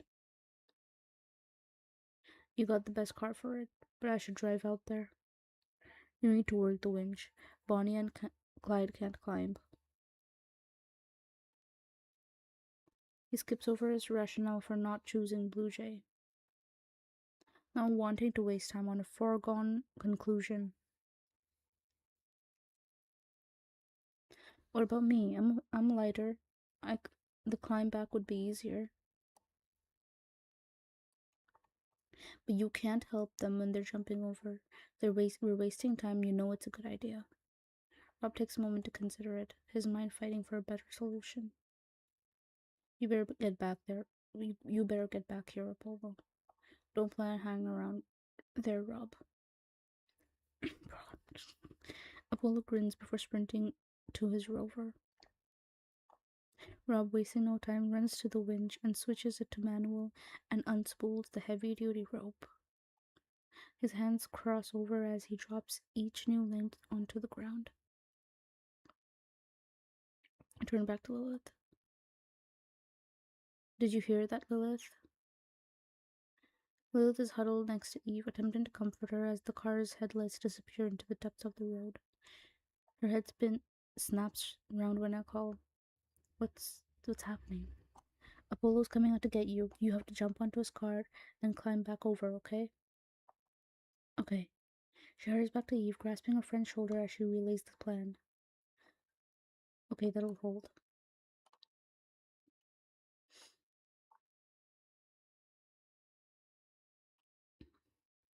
Rob's climbing down from the hood of the Wrangler.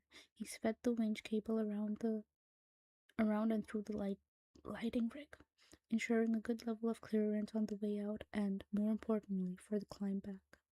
The rope has already been fed through Apollo's driver's side window.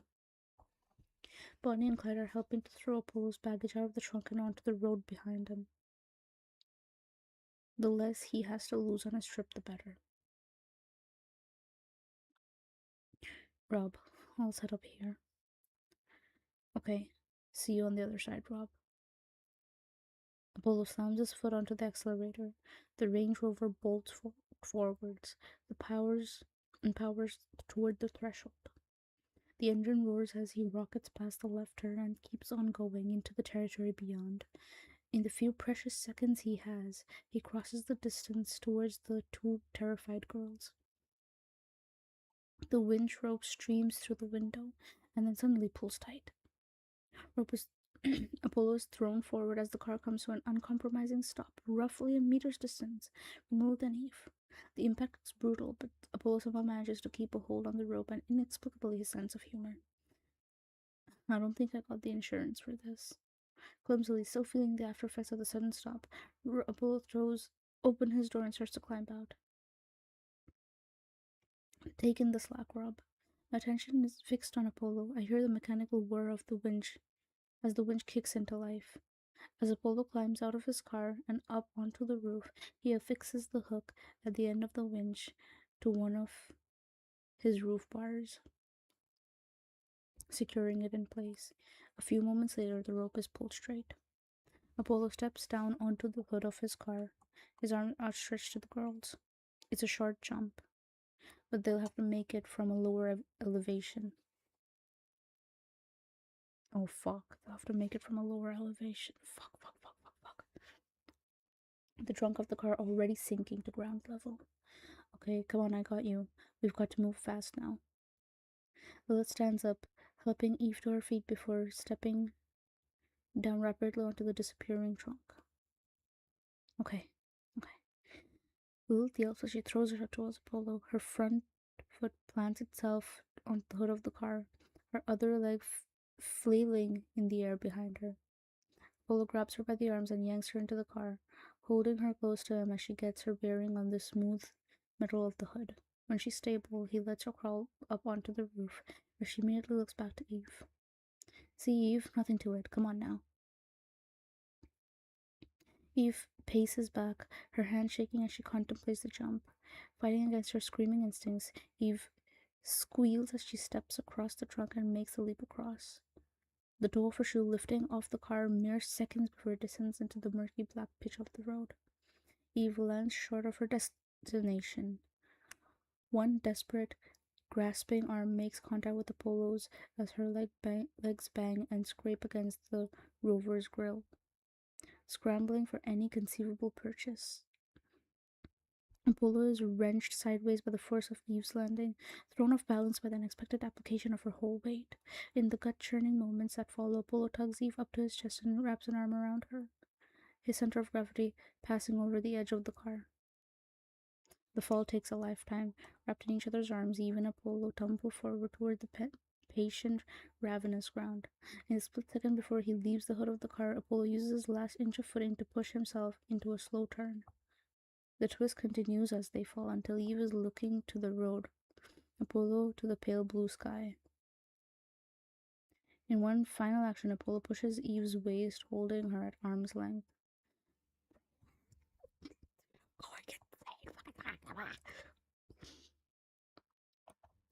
Apollo's back thuds into the asphalt, his head smacking audibly against it. Dazed and concussed, he manages to hold Eve aloft, keeping everything but her feet from joining him on the hard ground.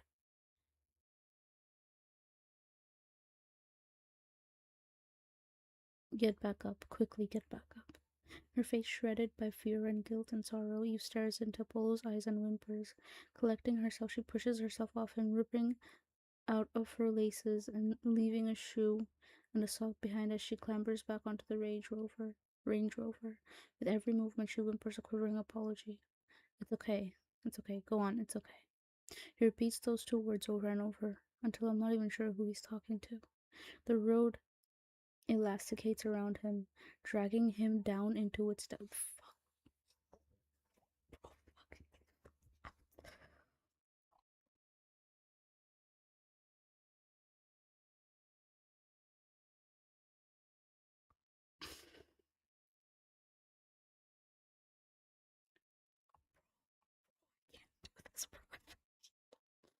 I can't do this. I can't do this. I can't do this. Bro, no. No. No, please. Stop.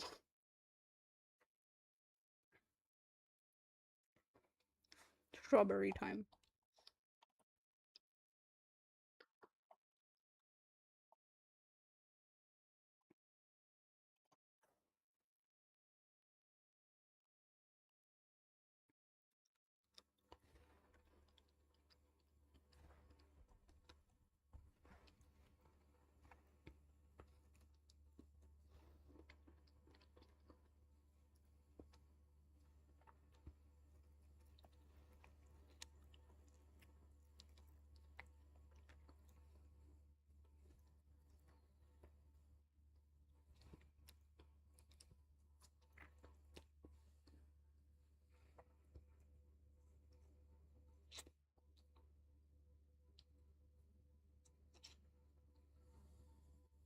Strawberry time over.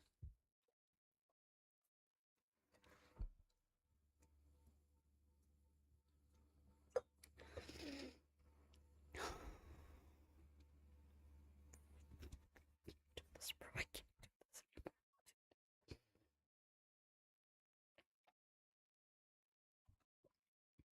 anymore. It hurts. I'm so sorry it's doing things to you. Emotional damage.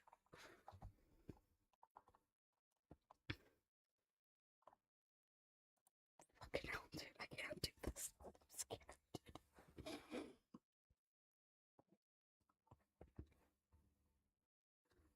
The road elasticates around him, dragging him down into its depths. Eve looks back to him, her face cringing in misery. Bonnie buries her face in Clyde's chest, unable to watch the next few moments unfold. I'm so sorry. I'm so sorry. It's alright. Just get going, okay? It doesn't hurt. It doesn't hurt, really. Apollo's ears sink beneath the road, entering a new world of perfect silence. Apollo sees the end nearing. Oh God, Rob. I won't place final moments for your benefit and ultimately for his. Before he sinks into the road, Apollo asks for Rob to talk to his family. He wants Rob to tell them that he loves them. Rob nods, knowing that Apollo won't be able to hear his response. After a few cries of panicked despair, Apollo's eyes and mouth are enveloped by the road. His screams are drowned out by the thick, churning asphalt.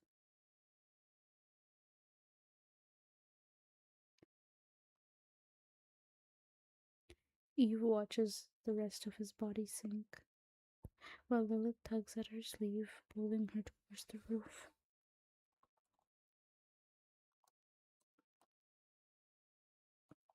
Bro. Come on, we've got to go. Sarah, we've got to go.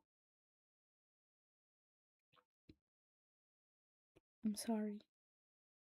Whispering one last heartfelt apology to the air itself, Eve steps up with Lilith and stares at the cable. Okay, guys, let's just let yourself down until you're hanging from the rope and work your way across.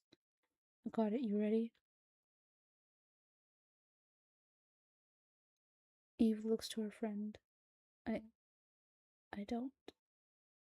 Just watch me, okay? Follow right behind me. The Range Rover's wheels have now disappeared. With every passing second, the cable's clearance diminishes, and the angle between the roof bar and the Wrangler's lighting rig becomes steeper. They need to start moving now or not at all. Eve looks across the length of the rope, feel her mind kicking back in the prospect. I can't. Sarah, we have to. We fucking have to, okay? Just follow behind me. Lilith wraps her arms around Eve, tugging her stiff, shivering frame before letting go and crouching down to the rope, slowly working her way under it. Her hands clenching the cable, her legs wrapped securely around it. Lilith starts to pull herself along, shifting her feet up every few seconds behind her. She fixes her eyes on me as she drags herself to the halfway mark. Is she following? The asphalt swallows the Range Rover's lower chases. Eve hasn't moved a muscle. The stretch of black tarmac might as well be a bottomless ravine, the Grand Canyon. The idea of hanging herself over it mortifies her. Sarah, it's not as bad as it looks. Please, come on. Lilith crosses the threshold. Her knuckles are as white as she continues to cling to the rope. Rob marches up to her and helps her down into his arms, coaxing her hand free by telling her that she's safe.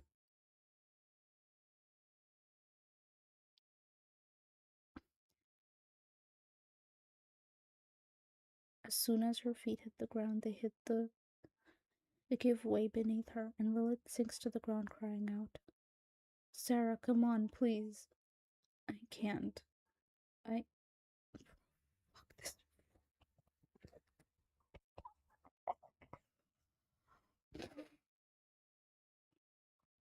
Sarah, please, I need you here.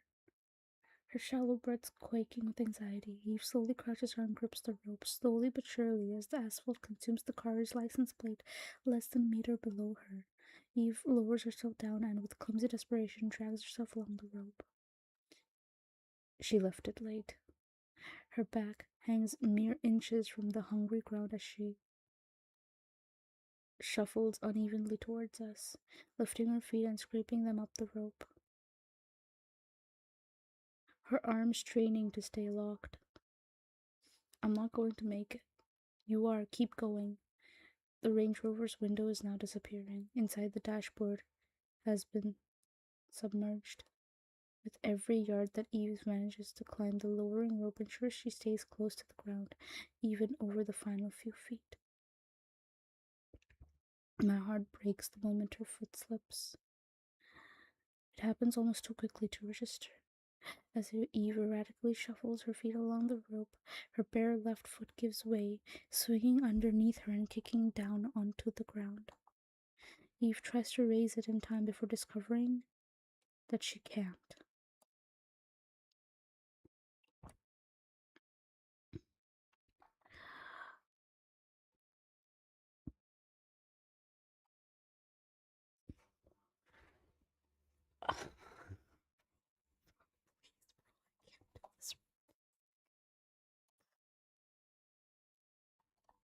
Are you listening to this story, Donut?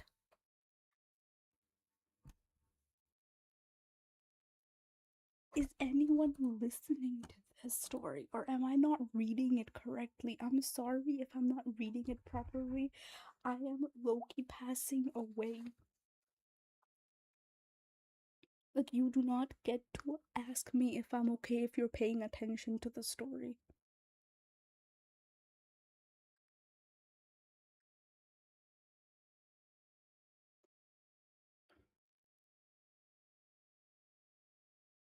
I fell asleep and just woke up. No, that's fine.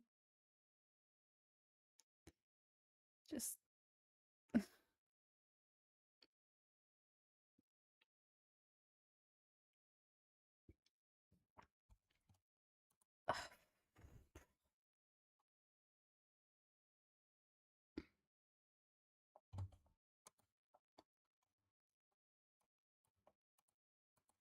okay.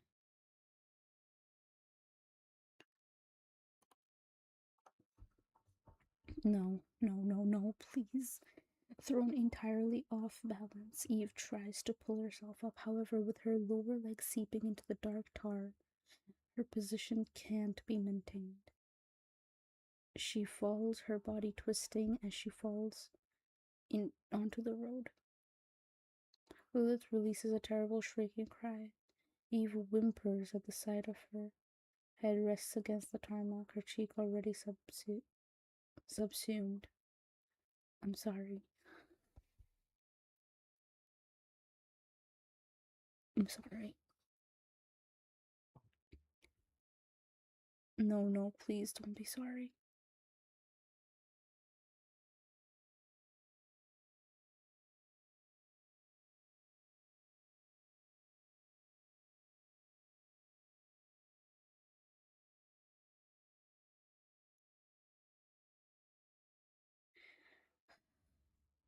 I love you.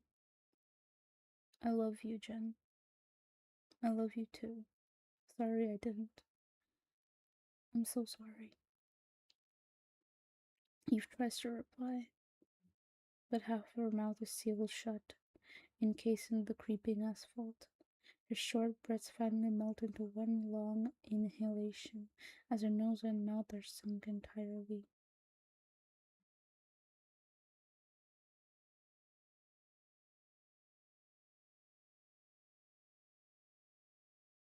One remaining eye takes a final fleeting look at Lilith before vanishing. I look away from what is still to sink. The important things are already gone. Lilith collapses on her knees, a screaming of torrent and grief expelled from her burning lungs. Rob is completely immobile, likely searching for something practical in which to bury himself. Bonnie and Clyde simply look lost as they turn their backs on the sinking Range Rover.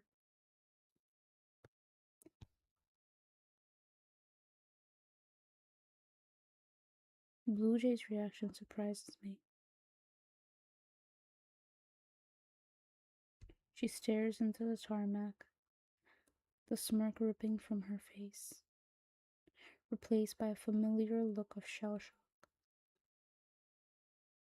She repeatedly mutters something under her breath, something that sounds like, "It's not real. It's not real." We stand in silence for what seemed like an age, accompanied by the breeze and Lilith's gradually waning laments. After she's exorcised, the immediate tormentor screaming descends into deathly stillness.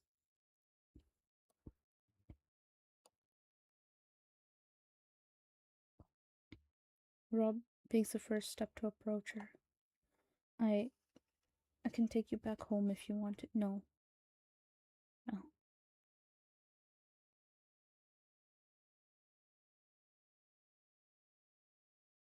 Lilith wipes her eyes as tears continue to fall freely down her cheeks.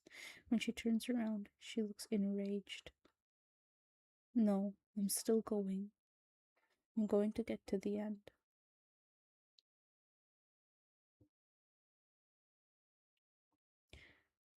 You know I can't tell you when that'll be. Lilith stands up and glares at Rob, then looks over to Bonnie and Clyde.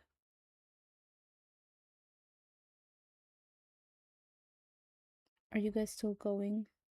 Do you have a free seat? The siblings look to one another. Bonnie nods. You got a place with us if you want it. Is the door unlocked? Yeah. Then what the fuck are we waiting around for? Lilith marches to Clyde's forward and climbs into the back seat. She waits for us impatiently to finish up. Anyone else want to turn around? Rob looks to me and Blue Jay. Blue Jay sends a look of deep scorn his way before marching off to her own car. Bristol. The Range Rover has finally sunk. The road has settled back into a hard, permanent surface. It isn't like Rob to offer me a ride home, and I feel overwhelmingly like I should take him up on it. But there are too many questions unanswered.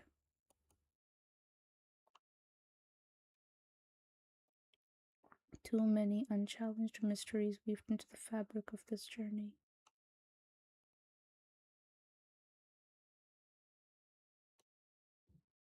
Going back now would be a return. Wouldn't be a return, it would be a retreat. I'm still going. A few minutes later, the 3 remaining cars roll down the dirt track, leaving another incomprehensible atrocity behind us.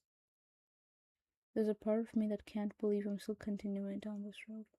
A greater part of me is astonished that no one took the opportunity to turn back. As Rob carries me onto the next turn, and the one after that, I realize we all have our reasons. I had become obsessed with chasing the truth, as had Blue Jay in her way. Bonnie had her own unsettling motives for carrying on, and Clyde wasn't about to abandon her. Lilith had directed her smoldering anger and grief toward the road itself, seeking deliverance at its end. And Rob, as far as he's concerned, there's only one direction to go. Still, when I think of the sorrows that have already befallen us and the potential for unspeakable ruin that lies ahead, I realize that no one in their right mind would continue down this road. I suppose no one is.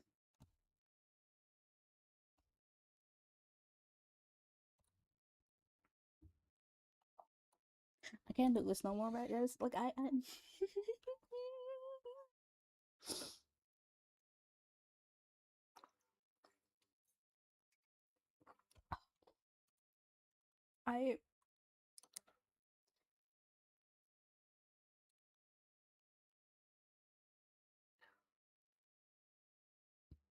my heart hurts. My feelings are hurt. I am positively terrified.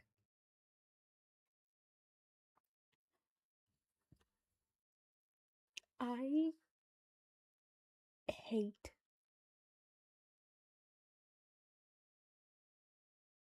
how the moment, like, you know, the moment where Apollo goes to save Eve and Lilith, I hate how it's written solely because it's written so well.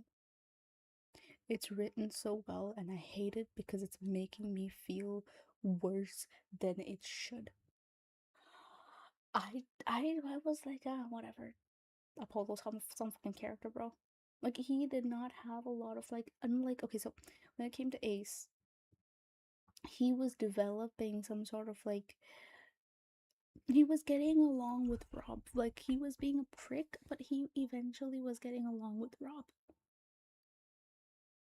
Apollo was just kind of like he was like NPC coded right from the beginning. To be honest, he was very NPC coded right from the beginning, and then in this moment he does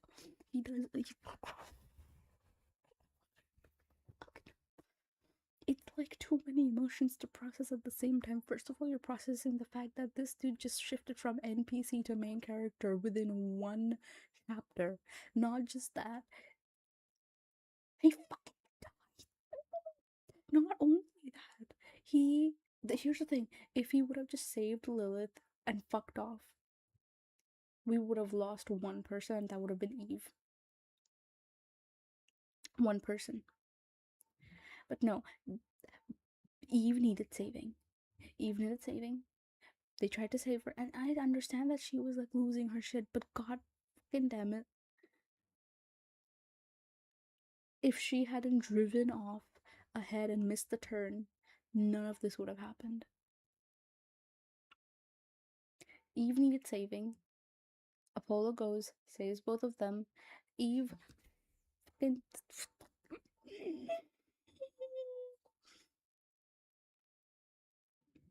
and we lose two people initially. I was like, no. Like if something were to happen to Apollo, think of it logically. If something were to happen to Apollo, but like he's saving Eve and Lilith, so we have lost one person. And like logically speaking, right? There's still what? There's only one person lost. No, Eve had to go fucking die.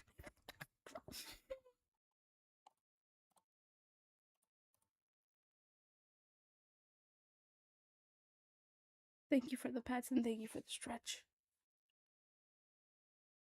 Oh, oh, oh, fuck.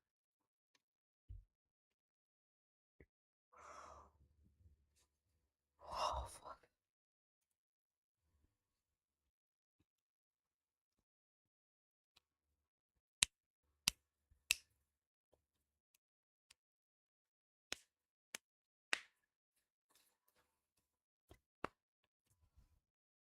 Oh, oh, oh.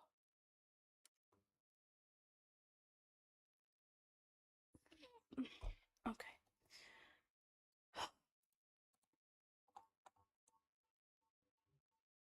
Your heart shouldn't hurt. That's not how that should be. That's not how what should be. I am trying very hard here to make, like. Why did they write him so well right at the. Why did they have to write Apollo so well right when they're fucking killing him off? I. They're never gonna let us be like, oh shit, this character died, but man, moving on. No, they're gonna make the character have this little arc of where they are like, great. Ace was being a piece of shit. They gave him an arc where he was getting better. He was trying his best. He was trying to be good. And then they fucking kill him off. Apollo being the most NPC coded character in the whole thing. Give him an arc of being the hero and they fucking kill him off. Why? Why? Why? For what? Why? No. I can't. I can't. I cannot.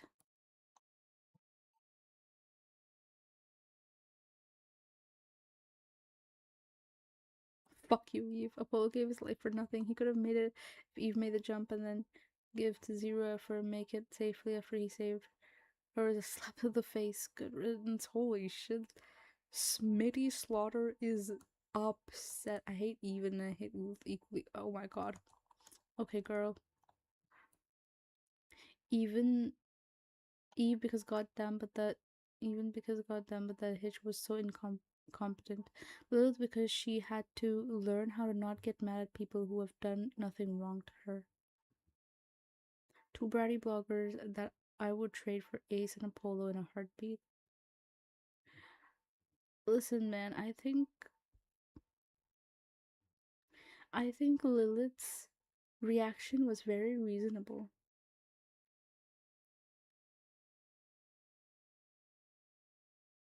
I think Lilith's reaction was very reasonable, considering she just fucking watched her friend die. Like, what is this? Why is Broken Infinity so upset 4 years ago? Fucking hell, you I don't even feel bad for you. I mean, at least Apollo saved Lilith, so it wasn't completely. My thing is, I was trying to, like, think about it in a way that I was like, think about numbers. Apollo goes to save. Initially, I was like, okay, Eve and Lilith die in the whatever. That's 2 people lost. Apollo goes to save them. Let's say if Apollo dies in the process, it doesn't work. That's still 2 people saved. 2 people are still coming back. No.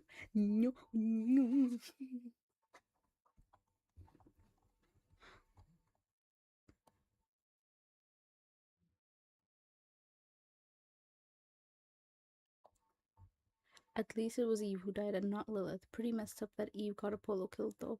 Hard to feel bad for her after causing. Everyone here thrashing Eve for a freeze response to a life or death situation after having already been through so many traumatic things is the reason why I actually hate this website. Just admit that if it had been Blue Jay instead of Apollo, y'all wouldn't have been so mad, lol. Not to mention the fact that many people online love to claim crippling anxiety. But then when it's actually depicted, oh boy, do they forget that it is a genuine thing. It's not that, it's that she was given plenty of time. If she was so anxious, why did she overtake all the cars and miss the left? But still not hurry to reverse. Didn't take it. Why did she contradict that self-preservation behavior by hesitating for so long? Hell, even her apologies seem half-assed to me. If she was really so sorry about Apollo, she would have at least tried. Bro.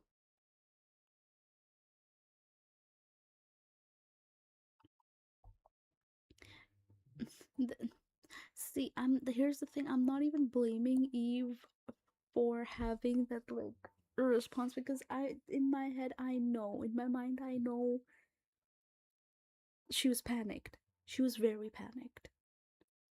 But if she was so easy to, like, obviously this whole trip was supposed to be dangerous. If she was so easy to get scared, she shouldn't have been behind the wheel. Lilith should have been behind the wheel. Lilith was a lot calmer in the situation in comparison to Eve. Lilith should have been behind the wheel. That was my first thought. I was like, why isn't Lilith behind the wheel if Eve is easy to, like, get scared? That was the first thing. They drove off. Okay, whatever. They must have been confused. Okay, whatever. Like, again, hard to, like, take all this in while also staying logical.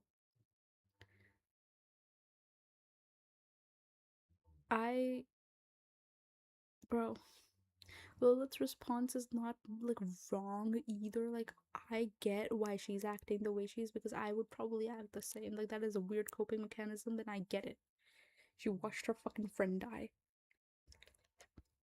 But they were being both of them were being so helpful to, like, Alice majority of the time. So,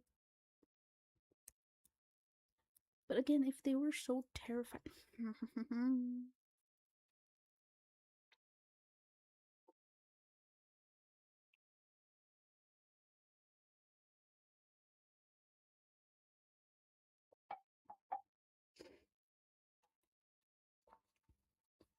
Someone, please, please.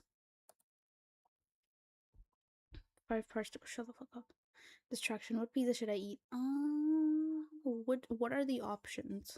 I don't know what pizzas you guys have, because obviously here the flavors are a lot different. What are your options? Why must she be so mean? Why must I be so mean? What do you mean, why must I be so mean? I'm here passing away over this, and you're like, oh, you have 5 more parts to go. Tee. No, you're supposed to empathize with me. You don't empathize with me, and then you're crying about me being upset and like me bullying you. No, you don't actually. You know what? This singular interaction, from the singular interaction, I am banning you from ever like complaining about me bullying you, because and I will do it even more, and you don't get to complain.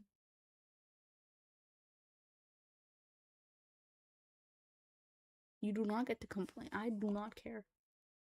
Hi, Soul. Welcome.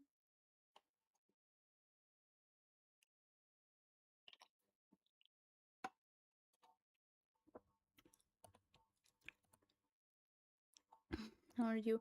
Anything? Prince, I don't know anything. You're gonna have to give me some options. Hello. I am losing it currently. Like, terribly losing it.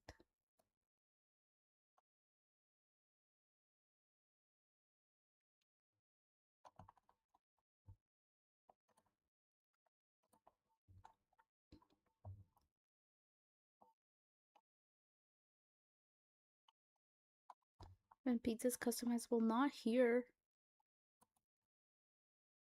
We don't have customizable pizza here.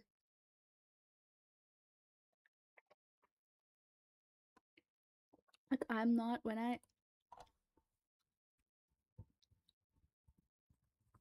I am not the best person to ask this, because I genuinely wouldn't know. I'm not even trying to like,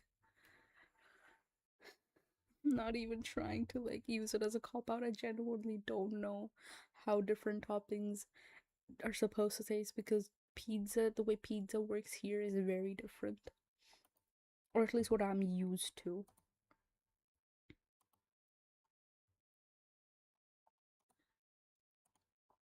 So, anyways.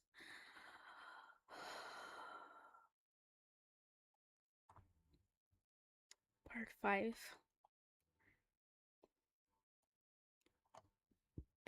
Part 6. Shit.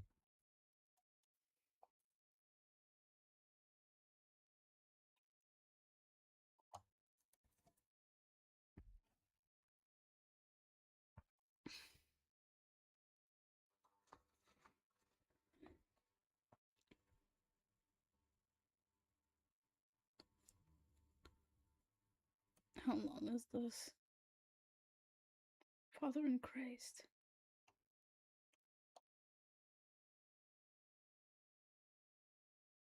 I remember at some point during reading, I looked at the uh, comments before I finished reading, and people were like, "Oh, Blue Jay, you bitch! Blue Jay this, Blue Jay that." And I was like, "Why is everyone shitting on Blue Jay? What did Blue Jay do?" And then I got to the part where Blue Jay did what Blue Jay did, and I was like, oh yeah, it was the part where the pine tree falls, and Ace isn't able to make it through. Um,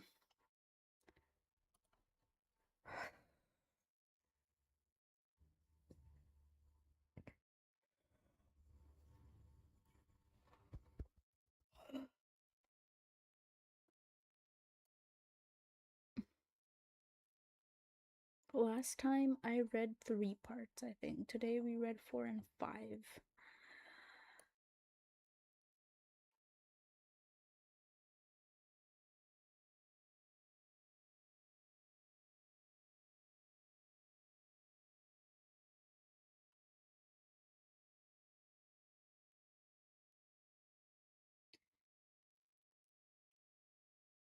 Am I ready for the next parts? Is what I'm worried about.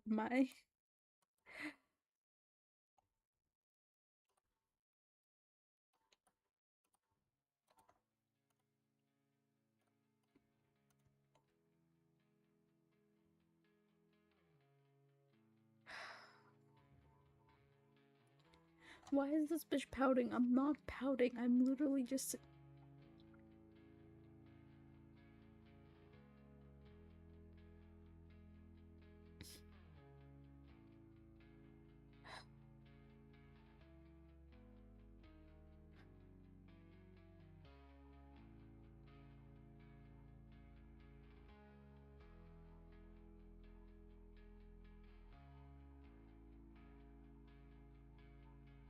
I think you just naturally pout all the time because of your model. It convinced me. I don't. My lips are just shaped that way, I guess. I don't fucking know how many. I don't. Going through it. Going through it.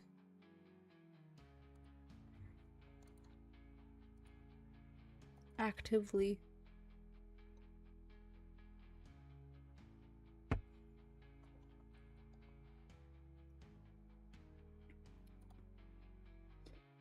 Naturally pouty? I suppose so.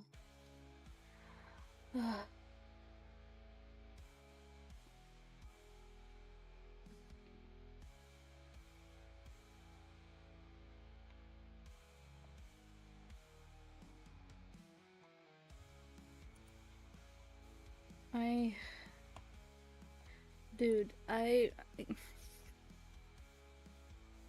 here's the thing. I feel like the debts are hurting me more because I've been so, like, emotionally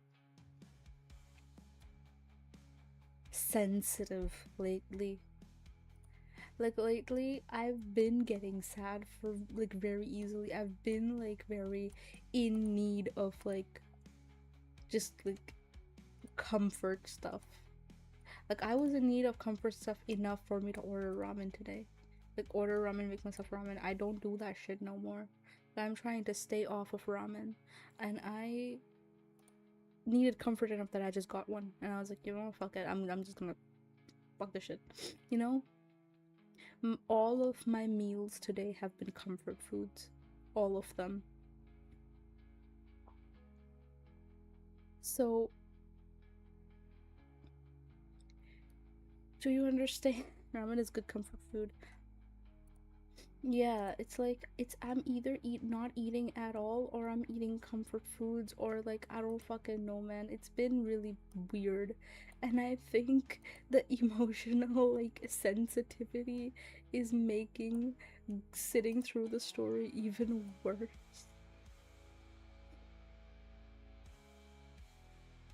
Oh.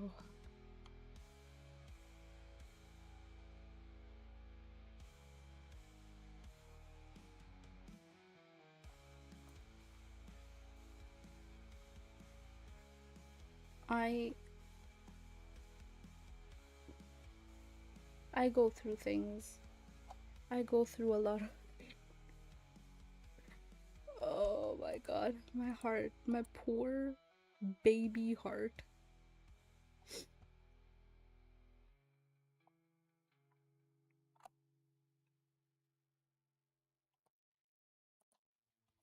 The babiest of hearts, even.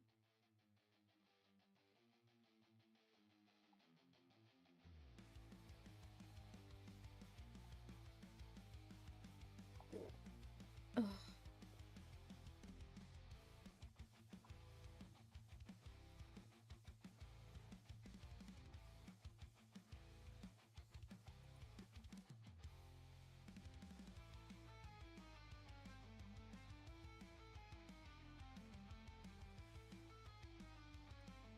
But, in terms of I prescribe you 3 hours of looking at hot men.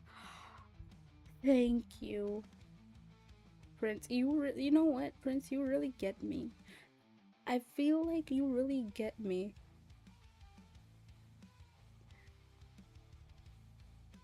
Not those men, not those three.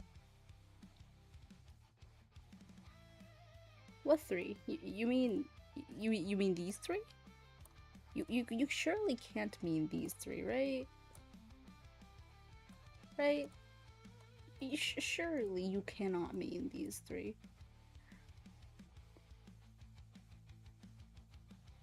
You are on detox? I don't. Who put me on detox, bro? Here's the thing. I never put myself on detox. You are forcibly putting me on detox, and then you're sitting here like you are on detox. I never agreed to this detox.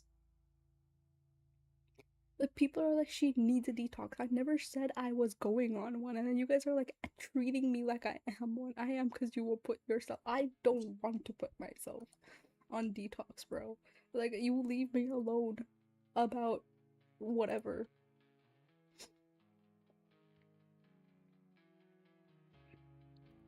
Like, maybe this is just how my life is meant to be. Maybe, just maybe, I am meant to be like this, okay? And maybe that's fine. Maybe it's not. Who knows? Who fucking knows? And perhaps that is fine. You know, that perhaps it's okay to be a little, insane now and then.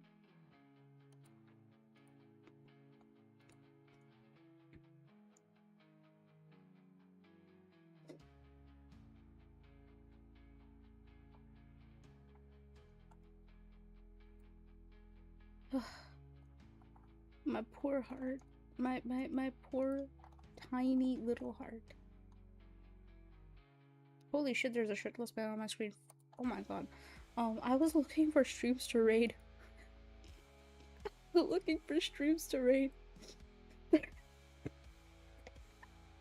was looking for streams to raid. I opened this stream and it's like they're PNG Tuber shirtless. I'm like, hello. The shit you say about them, okay, not okay, is not what I'd use. So choose one of them which you won't look at. What? We need to get it down to 2 first. No, I'm not doing that. Also, not you having them fucking ready. I have them ready in like different like sources on OBS. Oh, hi, Sol. Oh, Sullivan. Sullivan. I love him so much, dude.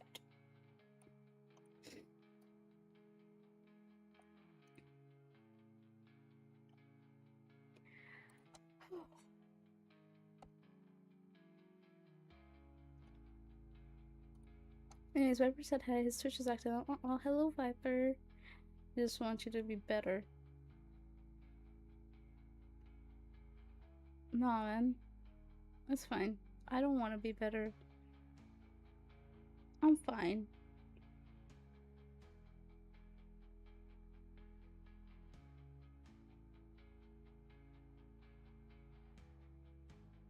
I'm perfectly okay, actually. I'm fine just where I am. Don't save me. I am exactly where I want to be. You try to help a homie out. I keep telling you, don't help me. I know what I'm doing. And she whips out her 3 imaginary boyfriends. You don't even know, bro, what goes on behind the scenes. I don't tell y'all shit about myself. Y'all don't even know how deep this hole is. Not that type of hole. How deep, like, this grave, yes, perfect, grave is.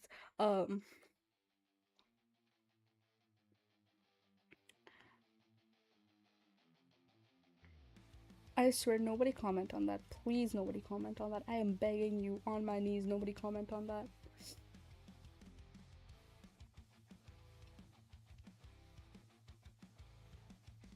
I do not wish for comments on that. Thank you.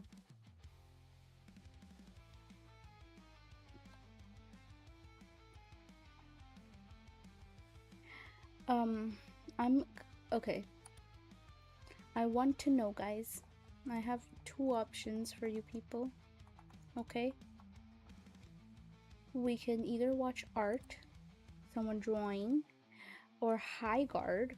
I don't know what this thing is about, but it's cute. And they're also, ooh, Metalhead Vampire Spider.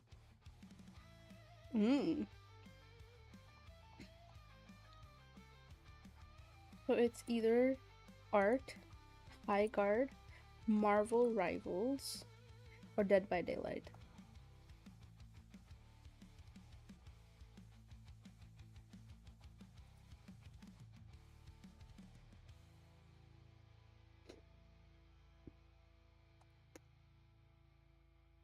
I think you know what you're doing is half the problem.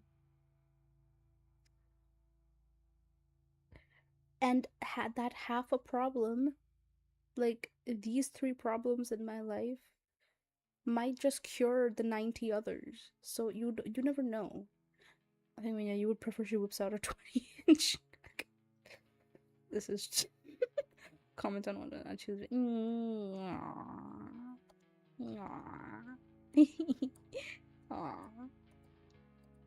No, but I'm gonna need you guys to choose, please. Let me see, actually. Let me see something. If I can manage to choose for you people, that would be nice. Oh.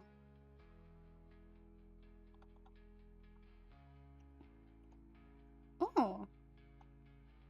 Hold on, hold on. Might be cooking, might be cooking. If you go onto the whatchamacallit, what is this called? YouTube, yes. YouTube.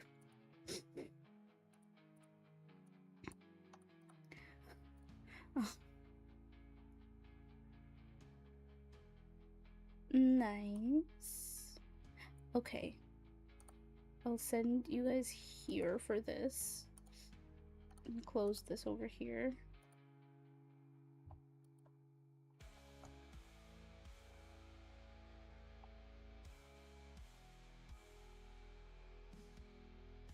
I mean, this person is a big VA.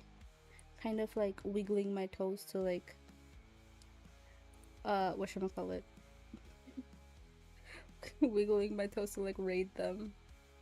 I don't know though.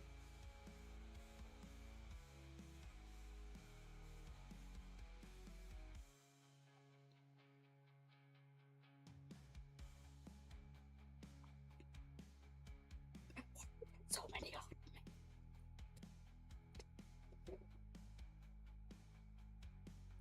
This shit.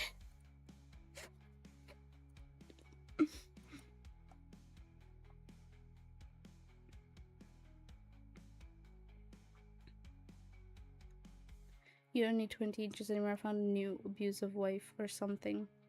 Wow, I'm already being replaced. Keep it in your pants, baby girl. You keep it in your pants. Fuck is you on about?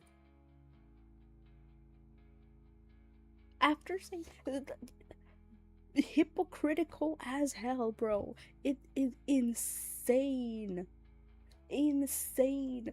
Hypocritical. The hypocrisy in chat is wild. You're gonna be like, oh my god, you should go on a detox and then say shit like, oh, I want to get beaten up by what was it? An alcoholic. What, alcoholic furry girlfriend or something?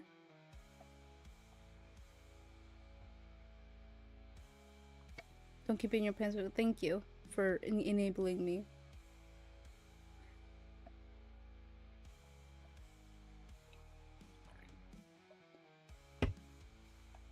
There is like levels of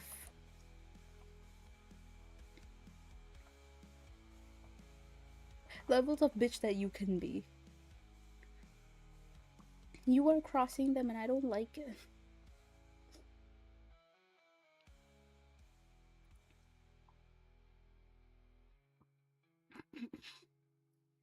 But I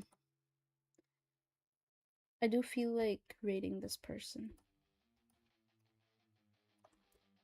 They're like a big VA from what I understand.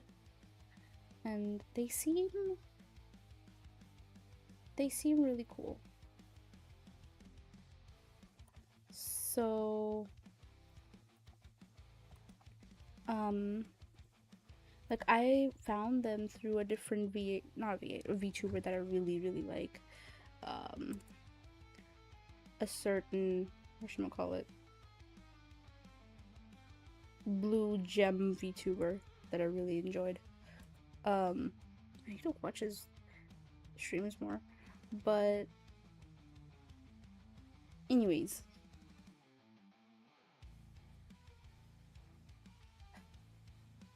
be nice. Don't embarrass me. Don't say some bullshit about me, please. I beg you. But other than that, thank you everyone for dropping by. And let me move these actually. But thank you everyone for dropping by. As always, eat well, sleep well, take care of yourselves. I will be seeing you guys, I think, tomorrow, because I do have like a yapping stream tomorrow, I suppose. So I'll be seeing you guys tomorrow. Yeah, into tomorrow. I'll see you guys tomorrow for the yap. Drop by if you want to join us in the yap. I think it will be fun. And of course, and as usual, if you are interested in any other content from me, like if you happen to enjoy the ASMR effect of today's stream, or if you like my voice to any extent, I've got a YouTube. If you click on the links, if you type !links, you'll get a link to my card where you can find my YouTube and other such socials. But anyways, I shall let you guys go to the raid now. Bye bye.